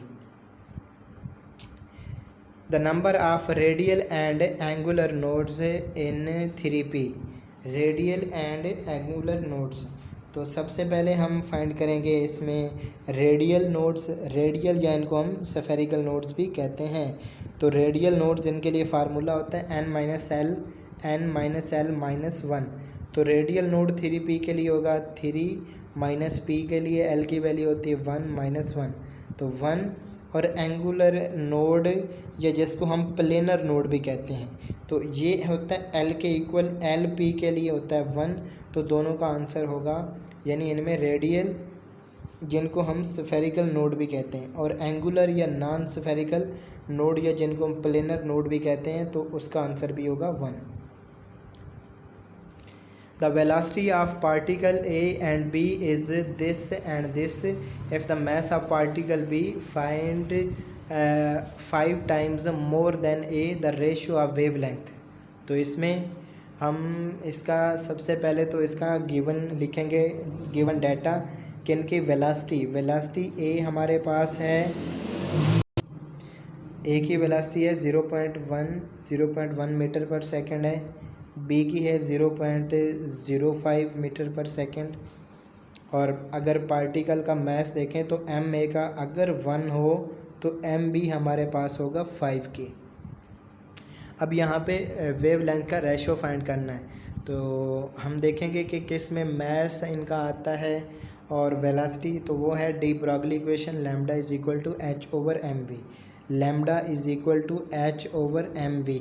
अब h तो सेम होगा, कांस्टेंट होगा, h को निकालें तो दोनों के लिए मैं इसको लिखूँगा lambda a is equal to 1/ma/va। ठीक है, तो यहीं से मैं इसको डायरेक्ट ही करूँगा, यानी ये हमारे पास हो जाएगा lambda a is equal to 1/ma, small m लिख लें, ma/va। और लैम्डा b होगा हमारे पास 1/mb/vb। डिवाइड करेंगे लैम्डा a को लैम्डा b पे, तो ये हमारे पास होगा लैम्डा a/लैम्डा b। ऊपर चला जाएगा हमारे पास mb/vb और नीचे होगा MAVA, यहाँ से कैलकुलेशन करेंगे, वैल्यूज़ पुट करेंगे। MB molar mass 5 times more है देन A, और VB है 0.05, और नीचे हमारे पास आ गया इसका मास 1 है और वेलोसिटी 0.1 है। तो इसका कैलकुलेशन करेंगे 0.5 मल्टीप्लाई 5, ये हमारे पास हो जाएगा 25, और ये इसको करेंगे तो 25 और नीचे ये 100 और ऊपर 10, तो नीचे 10 और ऊपर 25, तो 25/10 हो जाएगा। इसको मज़ीद सिंप्लीफाई करेंगे तो ये आएगा 2 5 10 और ये 5 है 25, तो 5:2, इसका आंसर होगा 5:2, इसका आंसर होगा 5:2।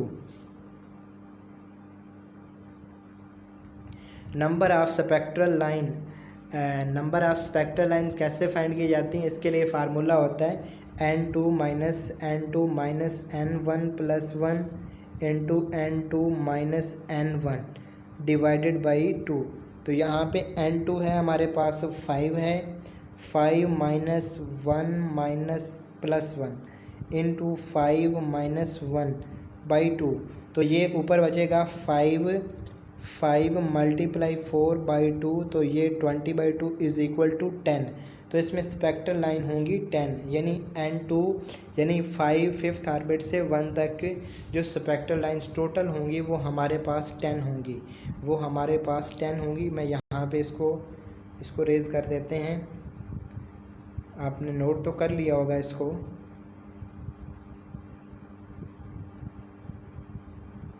कैसे हैं ये, कैसे हमारे पास 10 स्पेक्ट्रल लाइन्स आती हैं, यानी अगर वो फिफ्थ से आएगा 4 में, फिफ्थ से आएगा 3 में, फिफ्थ से आएगा 2 में, और फिफ्थ से आएगा 1 में। इसी तरह 4 से आएगा 3 में, 4 से 2 में, 4 से 1 में, ठीक है। इसी तरह 3 से 2 में, 3 से 1 में, इसी तरह 2 से 1 में। तो ये हमारे पास 5 से चला स्पेक्ट्रल लाइन्स और 1 तक, तो ये हमारे पास होगी 4 3 2 एंड 1। तो टोटल स्पेक्ट्रल लाइन्स हैं 4 + 3 7 + 2 9 + 1 10, तो टोटल स्पेक्ट्रल लाइन्स आ गई 10। प्लेनर नोड एंगुलर नोड हमारे पास होते हैं, और ये हम फाइंड करते हैं, ये इक्वल होते हैं L के। तो D के लिए 6D के लिए यहाँ पे D सब शेल है, तो इसके लिए L की वैल्यू होती है 2, तो यहाँ पे इसका आंसर होगा 2।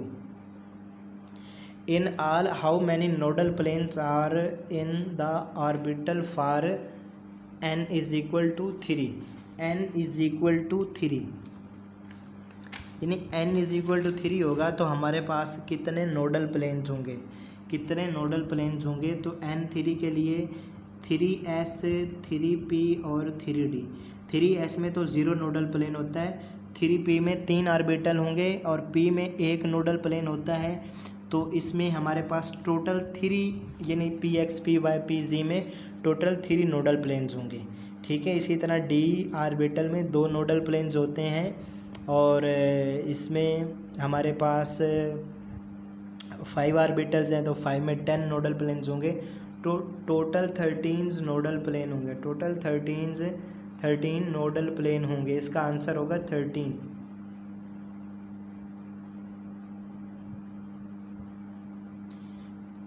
तो एंड हुए एटॉमिक स्ट्रक्चर क्वांटम मैकेनिक्स के रिलेटेड क्वेश्चन।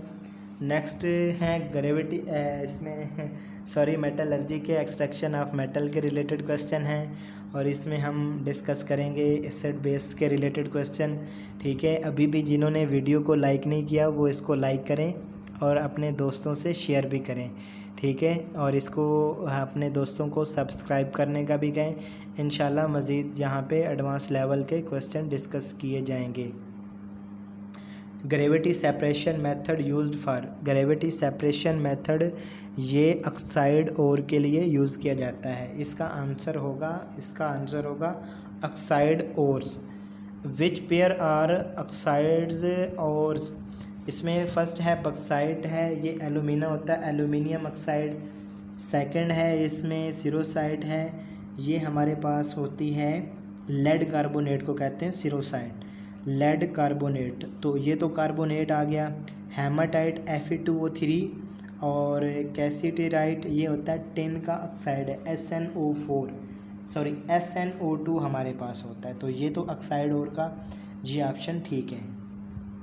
सेकंड में कैस्टीराइट है, तो कैस्टीराइट SnO2 होता है यानी ऑक्साइड और है, लेकिन सिरोसाइड ये लेड कार्बोनेट है। तो इसका यहाँ पे आंसर होगा, इसका बी आंसर ही होगा, ऑक्साइड ओर्स हैं। The metal always found in free state, gold always found in free state. ठीक है, इनएक्टिविटी होती है मेटल की, नोबल मेटल में है।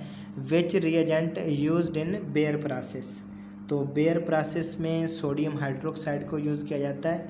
बेयर प्रोसेस ये एल्युमिनियम को जब एक्सट्रैक्ट किया जाता है उसकी ओर से, तो उसके लिए प्योरीफिकेशन प्रोसेस है एल्युमिनियम को प्योरीफाई करने की, जिसमें स्पेशली जो है क्योंकि उसमें सिलिका आयरन के ऑक्साइड वगैरह इम्प्योरिटीज़ होती हैं। और प्योरीफिकेशन मेथड जो है एल्युमिनियम की एक्सट्रैक्शन के लिए एल्युमिनियम की ओर्स को प्योरीफाई किया जाता है। उसमें 2-3 मेथड है, जिसमें बेयर प्रोसेस है, इसी तरह इसमें हाल प्रोसेस है, सरपैक प्रोसेस है।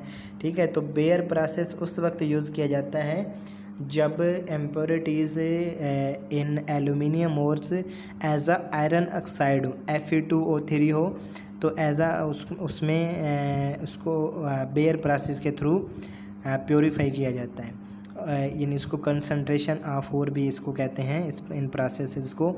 और उसमें ये होता है कि जो बक्साइड होता है उसमें सोडियम हाइड्रोक्साइड को ऐड किया जाता है।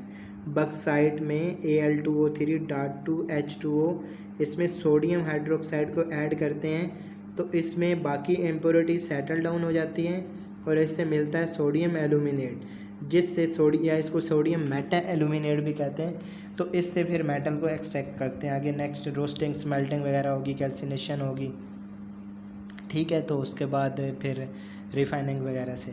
ठीक है, तो मेटल को एक्सट्रैक्ट कर लेते हैं, तो इसमें सोडियम हाइड्रोक्साइड को यूज़ किया जाता है। बाकी हाल प्रोसेस से इसमें सोडियम कार्बोनेट को यूज़ करते हैं और सरपैक प्रोसेस में कार्बन को यूज़ किया जाता है।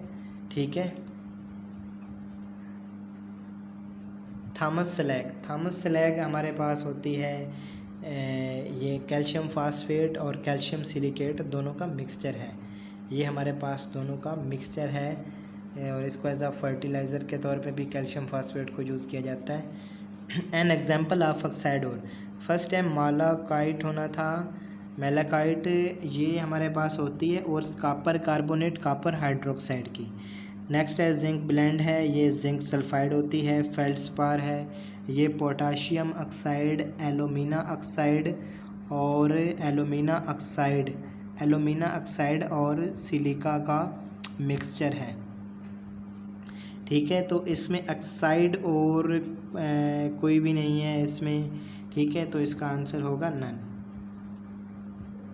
फ्रॉथ फ्लोटेशन प्रोसेस है used for metallurgy of, froth flotation process को यूज़ किया जाता है सल्फाइड ओर्स की मेटलर्जी में। ये जो ओर को कंसंट्रेट करने के मेथड है, यानी उसमें से गैंग पार्टिकल को रिमूव करने के मेथड, जिसमें बहुत से मेथड है। मोस्ट कॉमनली जो ग्रेविटी सेपरेशन मेथड है, इलेक्ट्रोमैग्नेटिक सेपरेशन मेथड है, जिसमें फ्रॉथ फ्लोटेशन प्रोसेस भी आ जाता है। ठीक है, तो ये स्पेशली यूज़ किया जाता है सल्फाइड ओर्स के लिए, और जो ऑक्साइड्स हैं उनके लिए इलेक्ट्रोमैग्नेटिक सेपरेशन कॉमनली यूज़ करते हैं।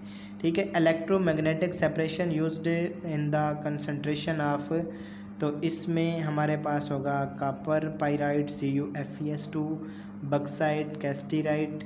तो इसका आंसर होगा सी। कैस्टीराइट हमारे पास होता है टिन का ऑक्साइड SnO2 10+4। तो सिनाबार ये हमारे पास होता है मरकरी का सल्फाइड है। बहरहाल इस 60 का आंसर होगा सी।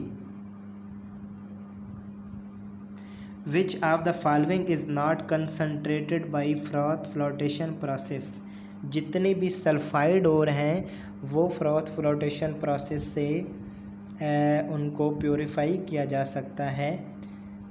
इसमें कॉपर पायराइट ये भी सल्फाइड और है, पायरागाइराइट ये भी सल्फाइड है, और से पायरोलोसाइड ये सल्फाइड नहीं, ये ऑक्साइड हो रहे MnO2 इसका फार्मूला होता है। जिंक ब्लेंड ये भी हमारे पास सल्फाइड हो रहा है, ठीक है। तो इसमें जो सल्फाइड और नहीं होगी वो है सी आंसर ऑप्शन है, ये इसका आंसर इस क्वेश्चन का ये होगा। इसको हम फ्रॉथ फ्लोटेशन प्रोसेस से प्योरीफाई नहीं कर सकते, कंसनट्रेट नहीं कर सकते। Heating ores in the absence of air, इस प्रोसेस को कहते हैं कैल्सिनेशन। कैल्सिनेशन एक्चुअल में कैल्सिनेशन रोस्टिंग से पहले इसको अडॉप्ट किया जाता है, और इसमें जो कार्बोनेट होते हैं अमूमन लेड कार्बोनेट हो गया, कैल्शियम कार्बोनेट, जिंक कार्बोनेट है, आयरन कार्बोनेट है, इनको हीट किया जाता है इन द एब्सेंस ऑफ एयर। तो ये कार्बन डाइऑक्साइड रिलीज़ करेंगे और ऑक्साइड में चेंज होंगे। इसी तरह एलुमिना वगैरह को भी हम उसमें से जो हाइड्रेटेड वो एलुमिना है उसमें वाटर को रिमूव करने के लिए भी कैल्सिनेशन की जाती है। इन the absence of air high temperature पे हीट किया जाता है, ठीक है। तो इस प्रोसेस को कहते हैं calcination in the absence of air, ठीक है। तो इसका आंसर होगा C. Percentage of gold in 20 carat gold, gold की प्योरिटी के लिए यूनिट है 24 कैरात, तो 20 कैरात गोल्ड होगा तो इसका हम परसेंटेज फाइंड करेंगे 20/24 मल्टीप्लाई बाई 100। तो इससे परसेंटेज फाइंड करेंगे, इससे परसेंटेज फाइंड करेंगे हम, ये हमारे पास होगा 20 डिवाइडेड बाई 24 मल्टीप्लाई 100, तो ये हमारे पास आ जाएगा 83.3% होगी इस गोल्ड की प्योरिटी।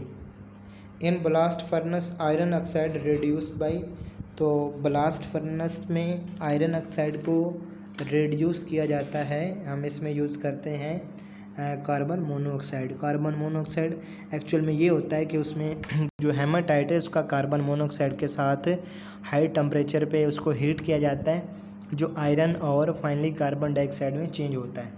तो टेम्परेचर इसमें 400 से 700 डिग्री सेंटीग्रेड तक हम प्रोवाइड करते हैं। तो इसमें कार्बन मोनोऑक्साइड के साथ रिएक्शन किया जाता है, तो इसका आंसर होगा CO। नेक्स्ट है, सॉरी ये फिर ये वही क्वेश्चन आ गए। Which is better reducing agent at this, तो इसका आंसर बेटर रिड्यूसिंग एजेंट अमूमन यही देख लें कि रिडक्शन में ऑक्सीडेशन स्टेट कौन सा इजीली चेंज होगा। तो रिडक्शन में कार्बन +4 में रिड्यूस होगी, तो इसमें 72 में इसका आंसर होगा बी, यानी सिलिकॉन का -I इफेक्ट कम है एज़ कम्पेयर टू कार्बन, तो ये एसिडिटी को इनक्रीज नहीं करेगा, इसकी एसिडिटी कम होगी, पी के वैल्यू ज़्यादा होगी, पी के बी वैल्यू कम होगी, ठीक है। तो ये हमारे पास इसका आंसर होगा बी। नेक्स्ट है विच रिएक्शन इज़ फिजिबल, तो इसमें क्वेश्चन आ गया एसिड बेस के रिलेटेड। तो इसमें फिजिबल रिएक्शन हम इसको देखेंगे शॉप कंसेप्ट जो हमारे पास strong hard acid base concept है, उसके थ्रू हम इसको डिसाइड करेंगे। तो फर्स्ट में तो लिथियम है, लिथियम +1 फ्लोराइड, तो इसमें लिथियम जो है ये हमारे पास हार्ड एसिड है और फ्लोराइड स्ट्रॉन्ग इसमें हार्ड बेस है, क्योंकि जितना साइज स्मॉल होगा उतना वो हार्ड एसिड होगा और जितना साइज़ एनाइन का स्मॉल होगा उतना वो हार्ड बेस होगा, तो ये दोनों ही करेक्ट है। सीजियम यहाँ पे हार्ड सॉफ्ट एसिड है और आयोडीन सॉफ्ट बेस है, तो ये दोनों तो करेक्ट है। लेकिन प्रोडक्ट में लिथियम आयोडाइड में लिथियम हार्ड बेस है, सॉरी लिथियम हार्ड एसिड है और आयोडीन सॉफ्ट बेस है, तो ये हार्ड सॉफ्ट का कम्बिनेशन नहीं होता, ये फिजिबल नहीं होगा। इसी तरह सीजियम फ्लोराइड में सीजियम ये सॉफ्ट एसिड है और फ्लोराइड ये हार्ड बेस है, तो सॉफ्ट हार्ड का कॉम्बिनेशन नहीं होगा, ये फिजिबल नहीं है, ठीक है। सेकंड पे है HgF2 तो ये रिएक्शन क्योंकि यहाँ पे मरकरी ये हार्ड एसिड है, +2 में एग्जिस्ट कर रही है, हार्ड एसिड है, और फ्लोराइड हार्ड बेस है। इसी तरह बेरिलियम मरकरी यहाँ पे हमारे पास सॉफ्ट एसिड है और फ्लोराइड हार्ड बेस है। और इसी तरह जो बेरिलियम आयोडाइड में बेरिलियम हार्ड एसिड है और आयोडाइड सॉफ्ट बेस है।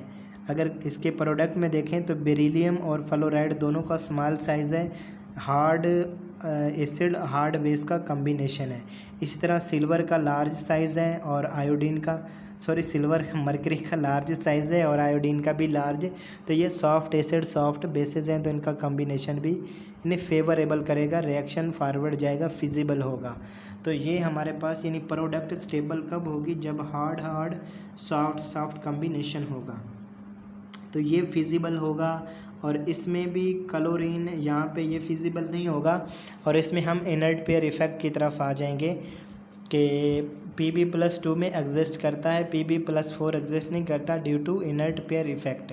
तो क्लोरीन फर्दर ऑक्सीडाइज नहीं करेगी इसको, वैसे भी क्लोरीन इसको यानी +2 में इसको ऑक्सीडाइज नहीं करेगी +4 में लेड को। तो फिजिबल रिएक्शन जो होगा वो हमारे पास है इसका B. Law of mass action given. अब हम क्वेश्चन करने जा रहे हैं related to chemical equilibrium and ionic equilibrium, जिसमें क्वेश्चन डिस्कस करेंगे related to Le Chatelier principle, law of mass action, equilibrium constant, इस तरह आयनिक प्रोडक्ट के रिलेटेड क्वेश्चन, POH के रिलेटेड क्वेश्चन, सॉल्युबिलिटी प्रोडक्ट के related question.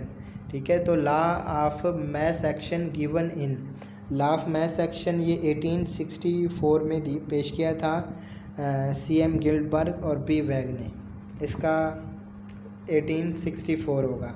Which one not heterogeneous equilibrium, heterogeneous equilibrium ऐसे equilibrium को कहते हैं जिसमें हमारे पास रिएक्टेंट्स और प्रोडक्ट डिफरेंट फेजेस में होते हैं। लेकिन यहाँ पे पूछा गया कौन सा हेट्रोजीनियस नहीं है, तो मेल्टिंग ऑफ आइस सॉलिड है और उसका जो वाटर प्रोड्यूस होगा वो लिक्विड है, तो ये हमारे पास हेट्रोजीनियस ही है। एवेपोरेशन ऑफ वाटर, तो वाटर लिक्विड एवेपोरेशन में वेपर होंगे, वेपर लिक्विड का, तो ये भी हेट्रोजीनियस है। और अगर हाइड्रोलिसिस ऑफ एस्टर की बात करें तो इसमें एक्वस मीडियम में होगा, सभी एक्वस में एग्जिस्ट करेंगे, तो ये हमारे पास होमोजीनियस इक्विलिब्रियम के एग्जाम्पल हैं। तो इसमें से सी आंसर ऑप्शन ये हेट्रोजीनियस इक्विलिब्रियम में इसमें एग्जिस्ट नहीं करेगी। Next, the equation which give quantitative relationship between equilibrium constant and temperature, तो ये हमारे पास इक्वेशन होती है, ये इक्वेशन है log of K2 over K1 is equal to del H over 2.303 R1T 1 over T 1 minus 1 over T2 1 over T1 minus 1 over T2। तो इस equation को कहते हैं वॉट हाफ इक्वेशन। ठीक है, वॉट हाफ इक्वेशन, अगर K2 की जगह पे हमारे पास यहाँ पे P2 ओवर P1 आ जाए और डेल H की जगह पे डेल HV, तो ये होती है क्लेसियस क्लेप्रॉन इक्वेशन, और ये वेपर प्रेशर और टेम्परेचर के रिलेशन का रिलेशन बताती है। ठीक है, तो हमारे पास जो क्वेश्चन है उसके अकॉर्डिंग इसका आंसर होगा what of equation from above statement if reaction is endothermic, यानी रिएक्शन अगर एंडोथर्मिक होगा तो हमारे पास डेल H पॉजिटिव होगा, डेल H पॉजिटिव यानी ग्रेटर देन 0 होगा, तो यहाँ से हमारे पास K2 over K1 is equal to यानी ग्रेटर देन 0 हो जाएगा और K2 ग्रेटर देन K1 होगा, K2 ग्रेटर देन K1। मैं चलो इसको यहाँ पे मेंशन मज़ीद कर देता हूँ, यानी log of K2 over K1, तो ये हमारे पास डेल H ग्रेटर देन 0 है, तो ये भी ग्रेटर देन 0 होगा, तो यहाँ से K2 ग्रेटर देन होगा K1, इसका होगा A। In the presence of chlorine dissociation of PCl5। तो ज़रा इसका रिएक्शन देखें। PCl5 का डिसोसिएशन होगा PCl3 और Cl2 में। तो इससे क्या होगा, अगर क्लोरीन हम मज़ीद ऐड करते हैं तो रिएक्शन रिवर्स जाएगा। ये ली-चैटल प्रिंसिपल के अकॉर्डिंग रिएक्शन रिवर्स जाएगा। मीन जब भी हम कोई प्रोडक्ट ऐसी कोई सब्सटेंस जो प्रोडक्ट वाली साइड पे वो अगर हम ऐड करते हैं तो रिएक्शन रिवर्स प्रोसीड होती है रिवर्स डायरेक्शन में। तो इससे PCl5 जो है इसकी फॉर्मेशन होगी और इसका डिसोसिएशन डिक्रीज करेगा। Concentration of hydronium ion in 0.005 molar sodium hydroxide. यहाँ पे हाइड्रोनियम आयन का कंसंट्रेशन पूछा गया है। तो इसमें हम सबसे पहले तो हाइड्रोक्सल आयन का कंसंट्रेशन कितना है वो हमारे पास है 5 × 10⁻⁻3। इसको लिखेंगे साइंटिफिक नोटेशन में। अब यहाँ पे हाइड्रोजन का फाइंड करना है या हाइड्रोनियम का, तो इसके लिए हम फार्मूला लेंगे। ये हमारे पास होता है KW = ये हाइड्रोनियम आयन और हाइड्रोक्सल आयन की कंसंट्रेशन का जो प्रोडक्ट है उसके इक्वल होता है। और यहाँ से अगर हम हाइड्रोनियम आयन की कंसंट्रेशन फाइंड करेंगे तो हाइड्रोनियम आयन का कंसंट्रेशन का वैल्यू होगा KW/OH माइनस की कंसंट्रेशन। KW होता है 10⁻⁻14 और OH की कंसंट्रेशन है 5 × 10⁻⁻3। तो इसको लिखेंगे ये 1/5 ये हमारे पास हो जाएगा। ये हमारे पास 1/5 हो जाएगा 0.2 और 10⁻⁻11 यानी 10 की पावर ऊपर -14 था और नीचे से -3 ऊपर +3 -11 हो गया। तो ये हो जाएगा 2 × 10⁻⁻12। तो ये इसका आंसर होगा 2 × 10⁻⁻12। तो इसमें हाइड्रोनियम आयन की कंसंट्रेशन होगी 2 × 10⁻⁻12।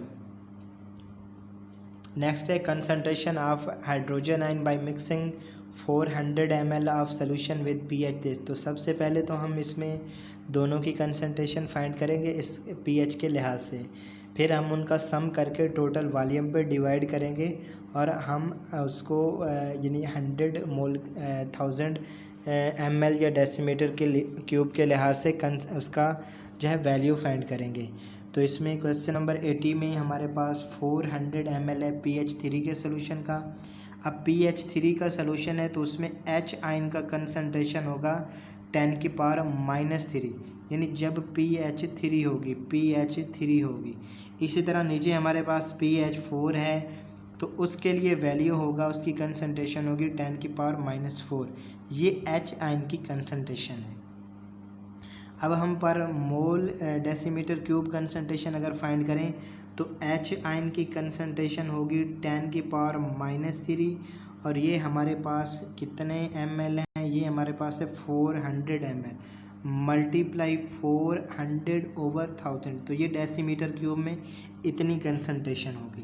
ठीक है, तो इसको कैलकुलेट करेंगे, ये 2 0 कैंसिल हो गई, ये यहाँ पे कैंसिल, तो ये बनेगा 4 × 10⁻⁻4 4 × 10⁻⁻4। इसी तरह सेकंड पे H आयन की कंसंट्रेशन हमारे पास बनेगी, ये है क्योंकि 100 ml है pH4 का सोल्यूशन है तो इसको मैं लिखूँगा 10⁻⁻4/1000 और ऊपर ये 100/1000 डेसीमीटर क्यूब में करने के लिए, तो इसका नीचे 100 से कैंसिल तो 10⁻⁻5 आएगा 10⁻⁻5।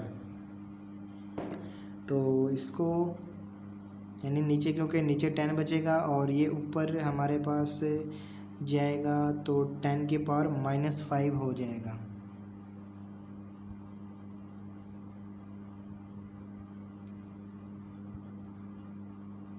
अब इसमें टोटल कंसंट्रेशन फाइंड करेंगे 10⁻⁻5 प्लस हमारे पास ऊपर आया था 10⁻, ये आया था 4 × 10⁻⁻4। अच्छा, ये हमारे पास था 1 × 10⁻, मैं इसको 5 लिख सकता हूँ। तो ऊपर अगर जो ये वैल्यू इसको मैं लिख दूँ 0.4 बल्कि इसको लिखूँ मैं 40, तो ये हमारे पास हो जाएगा 10⁻⁻5। इसको मैं लिख सकता हूँ 1, यानी इसको मैं अगर लिखूँ 1+4 को अगर मैं 40 लिखूँ तो ये होगा 40 क्रॉस 10⁻⁻5। तो ये 40 और 10⁻⁻5 दोनों से कॉमन आया, ये हो गया 41। 41 मल्टीप्लाई 10⁻⁻5, तो ये हो जाएगा 4.1 क्रॉस 10⁻⁻5, सॉरी -4 हो जाएगा। इसको मैं रेज कर देता हूँ, ये होगा -4। अब यहाँ पे ये हमारे पास कंसंट्रेशन, इसका वॉल्यूम पे डिवाइड करेंगे। टोटल वॉल्यूम हमारे पास है 500, क्योंकि 400 ml और 100, तो टोटल वॉल्यूम है 500 ml, क्योंकि इसका 4 और 100 500 ml। और इसको 1000 से मल्टीप्लाई करेंगे, 1000 से मल्टीप्लाई करेंगे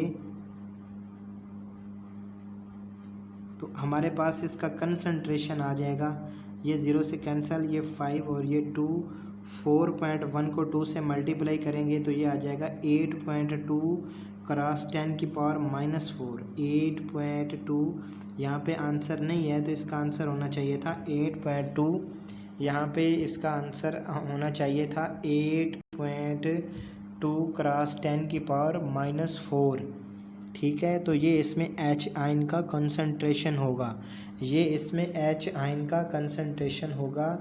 ये हमारे पास हमने इसका जो ये 1000 से मल्टीप्लाई किया, ये 1000 के हिसाब से हम इसका कैलकुलेशन कर रहे हैं, तो ये मोल में हमारे पास वैल्यू आएगी।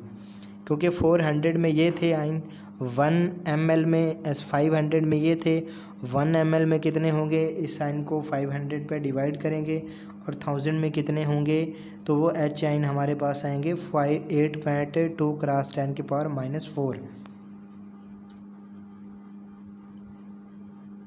नेक्स्ट है pH obtained by mixing 50 ml of 0.01 barium hydroxide with 50 ml of water। तो सबसे पहले तो इसमें हाइड्रोक्साइड की कंसंट्रेशन देखेंगे।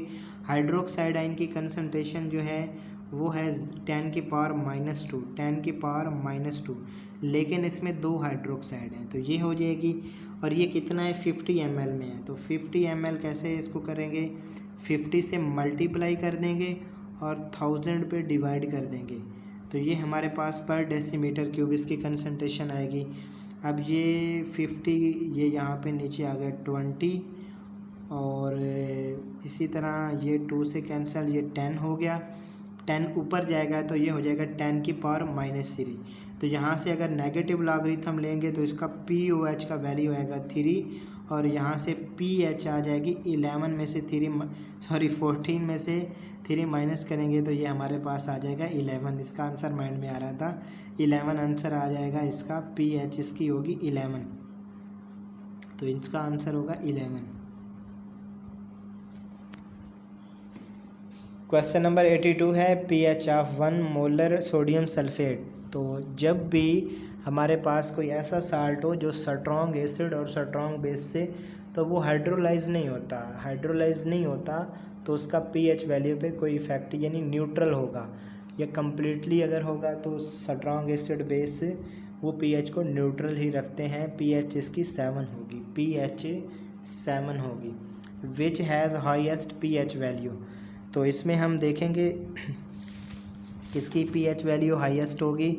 तो इसमें अगर हम बात करें अमोनियम क्लोराइड की, इसमें HCl स्ट्रॉन्ग एसिड है, अमोनियम क्लोराइड बेस है, तो एक तो बेसिक करेक्टर है, इसकी pH तो होगी लोवेस्ट, सबसे लोवेस्ट होगी। मज़ीद हम देख लेते हैं, बेंजोएट, अमोनियम बेंजोएट है, तो इसमें बेंजोइक एसिड स्ट्रॉन्गर एसिड है, तो इसकी pH HCl यानी अमोनियम क्लोराइड की निस्बत थोड़ी ज़्यादा होगी, क्योंकि ये लेस एसिडिक है।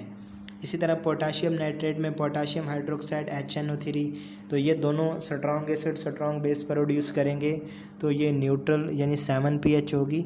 और अगर बात करें सोडियम एसीटेट की, तो इसमें सोडियम हाइड्रोक्साइड और एसिटिक एसिड प्रोड्यूस होगा। सोडियम हाइड्रोक्साइड स्ट्रॉन्ग बेस है और एसिटिक एसिड वीक एसिड है, तो बेसिक नेचर होगी सोडियम एसीटेट के सॉल्यूशन की, तो इसकी pH वैल्यू हाईएस्ट होगी। इसकी इसकी पीएच वैल्यू हाईएस्ट होगी। अगर बात करें तो इसकी सबसे हाईएस्ट पीएच होगी, उसके बाद इसकी 7 के राउंड अबाउट होगी, इसकी 7 से कम होगी, और इसमें तो HCl प्रोड्यूस हो रहा है, इसकी पीएच सबसे कम होगी, मोर एसिडिक होगा। जितनी पीएच वैल्यू कम होगी उतना वो ज़्यादा एसिडिक होगा। तो इस तरह इसका आंसर होगा, हाईएस्ट पीएच वैल्यू होगी सोडियम एसीटेट की, सोडियम एसीटेट की। Which anion is the strongest base. तो ये हमारे पास एनाइन है, ये स्ट्रॉन्गेस्ट बेस कौन सी है। इनमें हम इनके एसिड देखेंगे, जिनका एसिड वीक होगा वो उनकी कॉन्जुगेट बेस स्ट्रॉन्ग होती है। तो इसमें फर्स्ट है हमारे पास ये अल्कोहल का कॉन्जुगेट बेस है, सेकंड वाटर का है, थर्ड हमारे पास है एसिटिक एसिड का, और लास्ट वन है इसमें HCl का। तो HCl तो सबसे स्ट्रॉन्ग एसिड है, तो इसकी बेस वीकेस्ट होगी कॉन्जुगेट बेस। उसके बाद एसीटेट, ये एसिटिक एसिड, ये स्ट्रॉन्गर एसिड है as compare to water and alcohol. और अल्कोहल तो सबसे वीक बेसिक नेचर होती है, और इसमें इसका जो वीक एसिड होगा तो इसका कॉन्जुगेट बेस स्ट्रॉन्ग होगा, यानी वीक एसिड के कॉन्जुगेट बेस स्ट्रॉन्ग होते हैं, स्ट्रॉन्ग बेसिक नेचर होगी इसकी। विच of the one is not buffer solution. तो इनमें से कौन सा बफर सोल्यूशन नहीं है। फर्स्ट में यहाँ पे अमोनिया HCl का 2:1 है, तो इसमें एक अमोनिया HCl से मिलके अमोनियम क्लोराइड बना देगी, और एक अमोनिया इसमें पीछे रह जाएगा। तो ये वीक बेस और उसका साल्ट है स्ट्रॉन्ग एसिड के साथ, तो ये बफर सोल्यूशन है। तो बी यही था। और अगर सी की बात करें तो ये भी वीक एसिड और उसका साल्ट है स्ट्रॉन्ग बेस के साथ, तो ये सभी बफर सोल्यूशन हैं। ये सभी बफर सोल्यूशन है, कौन सा नहीं है, तो इसका यहाँ पे होना चाहिए था नन, यहाँ पे होना चाहिए था नन, इसका आंसर होगा। Which produce neutral solution. तो इनका हाइड्रोलिसिस अगर देखें तो न्यूट्रल सोल्यूशन किससे होगा, जिसमें strong acid strong base produce हो। तो फर्स्ट वन है हमारे पास सोडियम साइनाइड, इसमें सोडियम हाइड्रोक्साइड HCN प्रोड्यूस होगा।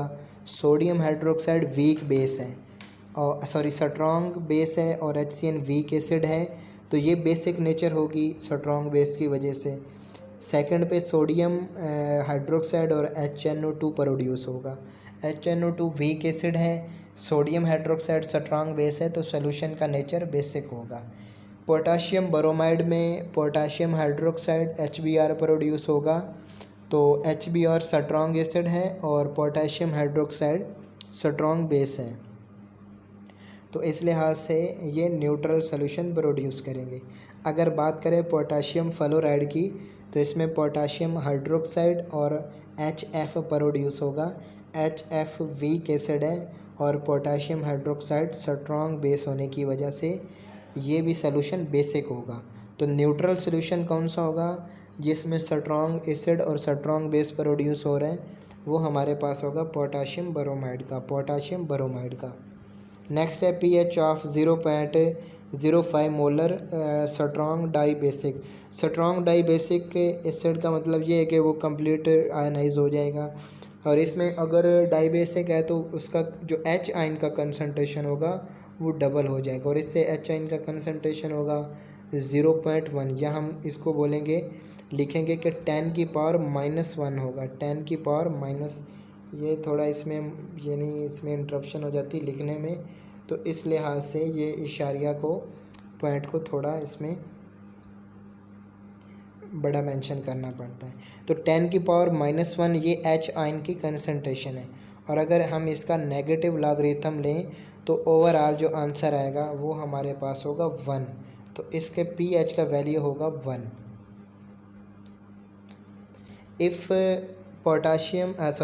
If solubility product of MOH is this, then the pH of solution। तो इसमें बेस है, तो इसका सबसे पहले तो OH आयन का कंसंट्रेशन फाइंड करें, उसके बाद POH फाइंड करें, एंड लास्ट पे pH फाइंड करेंगे 14 में से pOH माइनस करके। ठीक है। तो यहाँ पे सॉल्युबिलिटी प्रोडक्ट हमारे पास है MOH का सॉल्युबिलिटी प्रोडक्ट होगा इसका हमारे पास KSP, सॉल्युबिलिटी प्रोडक्ट होगा M+ और OH- के। ठीक है, दोनों की जो इसका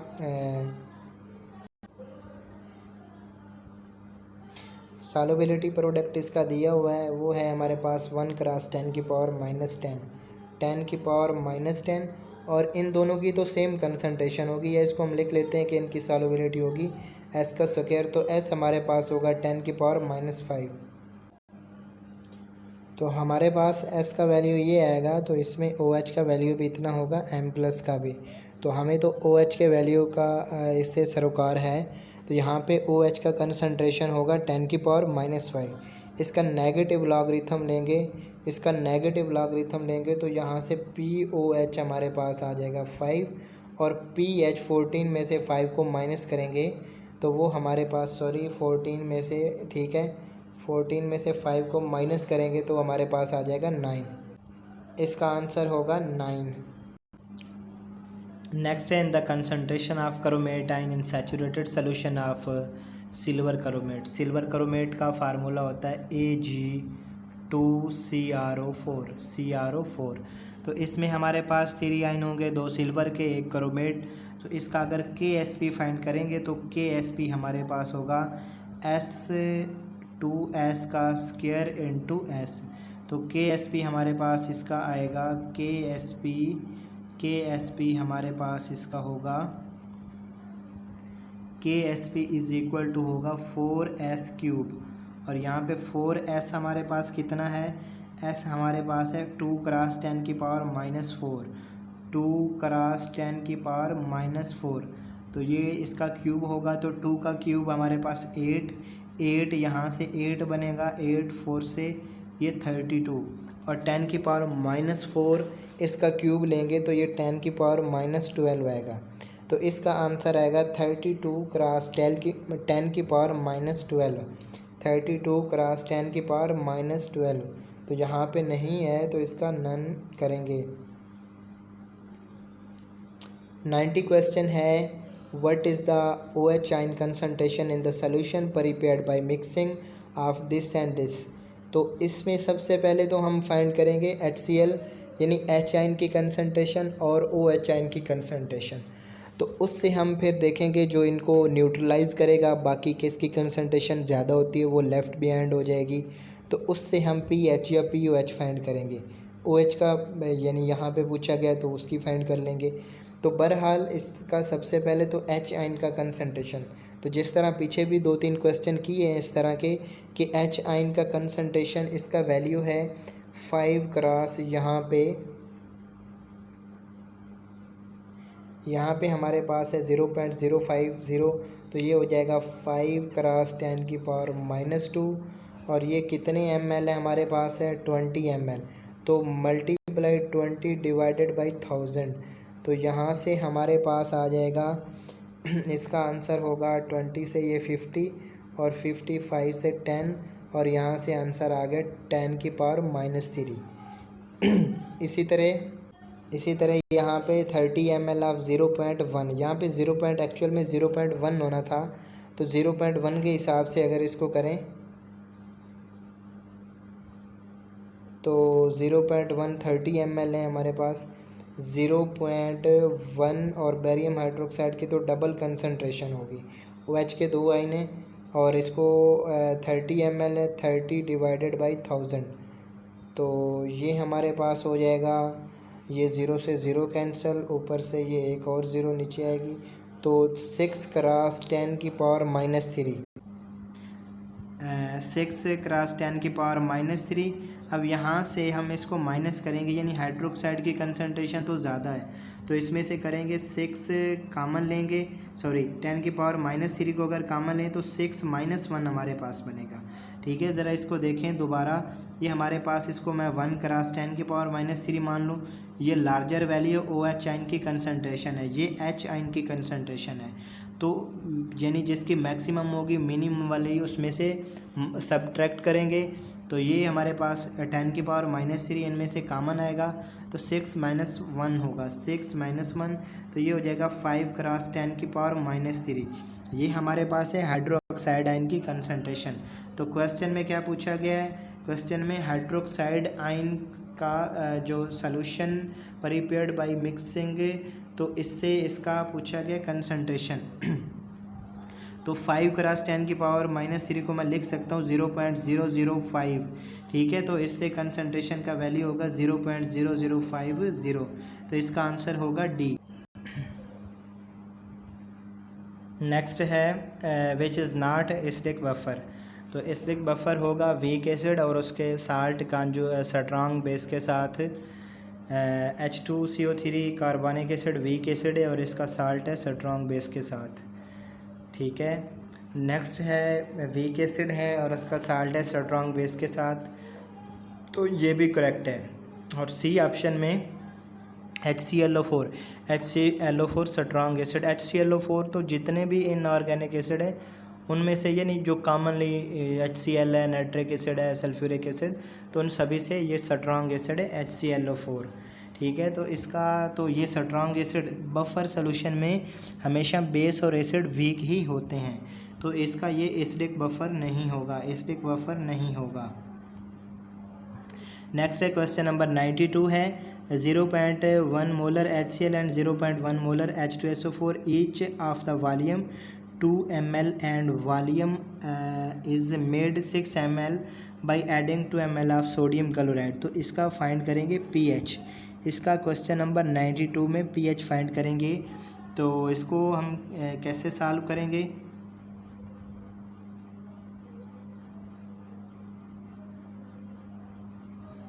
हमारे पास HCN का कंसंट्रेशन क्योंकि यहाँ पे इसकी pH हमारे पास कंसंट्रेशन होगी 0.1, या इसको मैं लिखूँगा 10⁻⁻1 और ये हमारे पास है 2 ml, तो मल्टीप्लाई 2/1000, तो ये हमारे पास यहाँ से HCl में H की कंसंट्रेशन आएगी 2 × 10⁻⁻4 और इसी तरह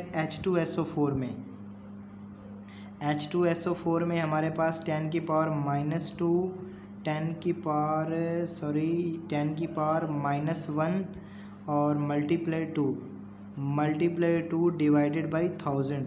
तो यहाँ से हमारे पास, क्योंकि इसको 2 से मल्टीप्लाई भी करेंगे, डाई बेसिक एसिड है, तो इसके कैलकुलेशन से हमारे पास आ जाएगा 4 × 10⁻⁻4।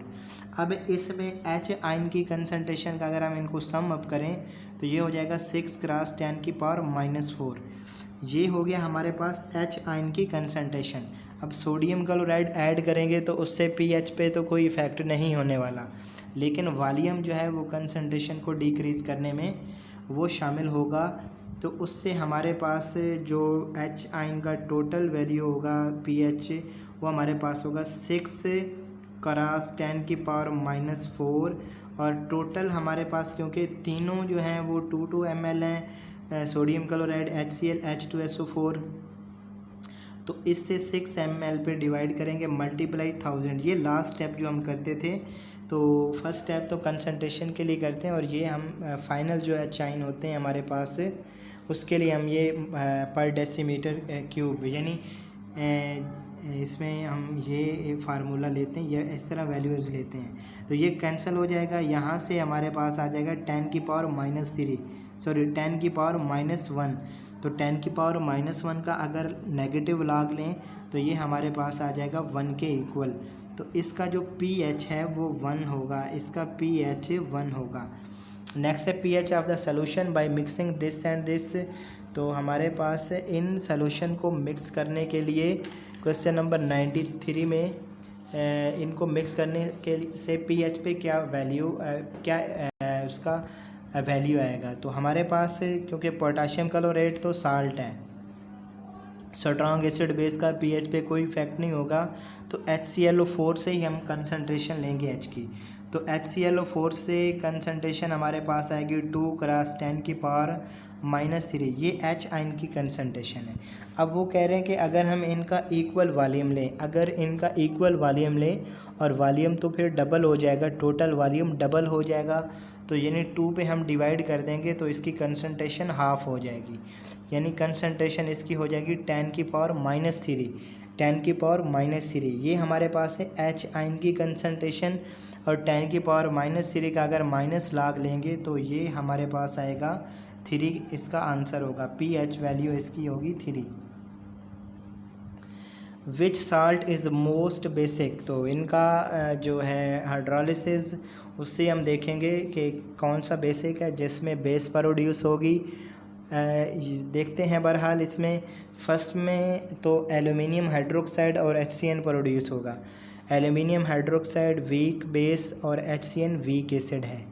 तो इसका सेकंड पे पोटाशियम हाइड्रोक्साइड और एसिटिक एसिड वीक एसिड है और पोटाशियम हाइड्रोक्साइड स्ट्रॉन्ग बेस है, तो ये बेसिक सॉल्यूशन यानी बेसिक साल्ट है। अगर सी की बात करें तो FeCl3 इसमें फेरिक हाइड्रोक्साइड प्रोड्यूस होगा। वीक बेस है HCl स्ट्रॉन्ग एसिड है वो प्रोड्यूस होगा, तो ये एसिडिक साल्ट है। और अगर डी की बात करें तो इसमें लेड एसीटेट में लेड हाइड्रोक्साइड और एसिटिक एसिड प्रोड्यूस होगा आफ्टर हाइड्रोलिसिस, तो दोनों वीक एसिड वीक बेस हैं, तो ये भी न्यूट्रल साल्ट इसको मानेंगे। तो हमारे पास जो बी ऑप्शन है पोटाशियम एसीटेट, जिसमें स्ट्रॉन्ग बेस पोटाशियम हाइड्रोक्साइड और weak acid acetic acid produce हो रहा है, तो ये हमारे पास बेसिक साल्ट होगा, ये हमारे पास बेसिक साल्ट होगा। नेक्स्ट और लास्ट क्वेश्चन है आज की इस वीडियो का, हमारे इस क्विज सेशन का। तो चलें, अभी तक भी जिन्होंने लाइक नहीं किया वीडियो को वो इसको लाइक करें और इस पर कमेंट भी करें, अगर आपको अच्छी लगे तो इसको शेयर भी करें। How many litres of water must be added to 1 litre aqueous HCl with pH this to create solution with pH this। तो सबसे पहले तो हम इसकी कंसंट्रेशन फाइंड करेंगे कि H आयन का जो इसमें कंसंट्रेशन है वो क्या है। तो pH 1 होगी तो उसका होगा 10⁻⁻1 और pH 2 होगी तो उसकी होगी 10⁻⁻2। अब शुरू में जो इसका वॉल्यूम है वो है, कह रहे हैं कि 1 लीटर HCl है, मीन यहाँ पे 1 होगा तो V2 इसका फाइंड करेंगे। V2 हमारे पास यहाँ पे आ जाएगा, ये इसको करेंगे 10⁻⁻1 ओवर 10⁻⁻2, तो यहाँ पे 10 आंसर, यानी टोटल वॉल्यूम V2 होगा। अब कितना वॉल्यूम में चेंज आया, शुरू में हमारे पास वॉल्यूम था 1 लीटर, ठीक है, यहाँ पे हमारे पास वॉल्यूम है 1 लीटर और फाइनल जो वॉल्यूम हो रहा है जब pH 2 का सलूशन प्रिपेयर करेंगे तो वो हमारे पास 10 लीटर आ रहा है। तो इसका मतलब ये हुआ कि इसमें हम 1 से 10 लीटर में जाने के लिए हम 9 लीटर इसमें ऐड करेंगे वाटर, 9 लीटर वाटर ऐड करेंगे, तो इसका आंसर होगा 9 लीटर। तो ये आज के हमारे क्विज सेशन का लास्ट क्वेश्चन था, ठीक है। तो चलें, उम्मीद है आपने काफ़ी कुछ सीखा होगा। तो इंशाल्लाह नेक्स्ट भी हम एडवांस लेवल के क्वेश्चन स्टार्ट करने वाले हैं। तो नेक्स्ट जो चैप्टर होंगे जिनके रिलेटेड हम क्वेश्चन जो हैं वो डिस्कस करेंगे वो हैं स्क्रीन पे शो हो रहे हैं। केमिकल थर्मोडायनामिक्स है जिसमें थर्मोकेमिस्ट्री के रिलेटेड भी क्विज डिस्कस करेंगे। सॉल्यूशन कोलिगेटिव प्रॉपर्टीज़, इसी तरह सरफेस केमिस्ट्री है और उसमें कोलाइड्स आ जाते हैं। कोलाइड्स की बहुत एप्लीकेशन है। लास्ट टाइम कोलाइड्स के रिलेटेड मेरे ख्याल में 2 क्वेश्चन तो पूछे गए थे, ठीक है। तो जिसमें से एक क्वेश्चन भी पूछा जाए जिन चैप्टर में से, तो वो भी आपको किसी तरह उन पे कंप्रोमाइज़ नहीं करना, उनको नहीं छोड़ना। और अगर 2 क्वेश्चन पूछ लिए जाएँ तो उस पे तो आपने फुल फोकस करना होता है और कुछ उसमें आपको एक्स्ट्रा आर्डिनरी होके चलना होता है, ठीक है, स्टडी के हवाले से कह रहा हूँ। तो नेक्स्ट चैप्टर है ट्रांजिशन एलिमेंट है, कोऑर्डिनेशन कंपाउंड्स हैं। मज़ीद हम इसमें ना एक चीज़ और कुछ अमेंडमेंट करने वाले स्केड्यूल में, वो भी अभी कि इसमें transition elements and coordination compound के रिलेटेड क्वेश्चन डिस्कस करेंगे, एफ ब्लॉक एलिमेंट्स के रिलेटेड और न्यूक्लियर केमिस्ट्री के रिलेटेड, ठीक है। लेकिन अगर इनके रिलेटेड क्विज़ डिस्कस ना किए तो फिर कंप्लीट केमिस्ट्री कोर्स के से क्विज़ सेशन कंडक्ट किया जाएगा और उसके रिलेटेड इंशाल्लाह क्विज़ डिस्कस होंगे।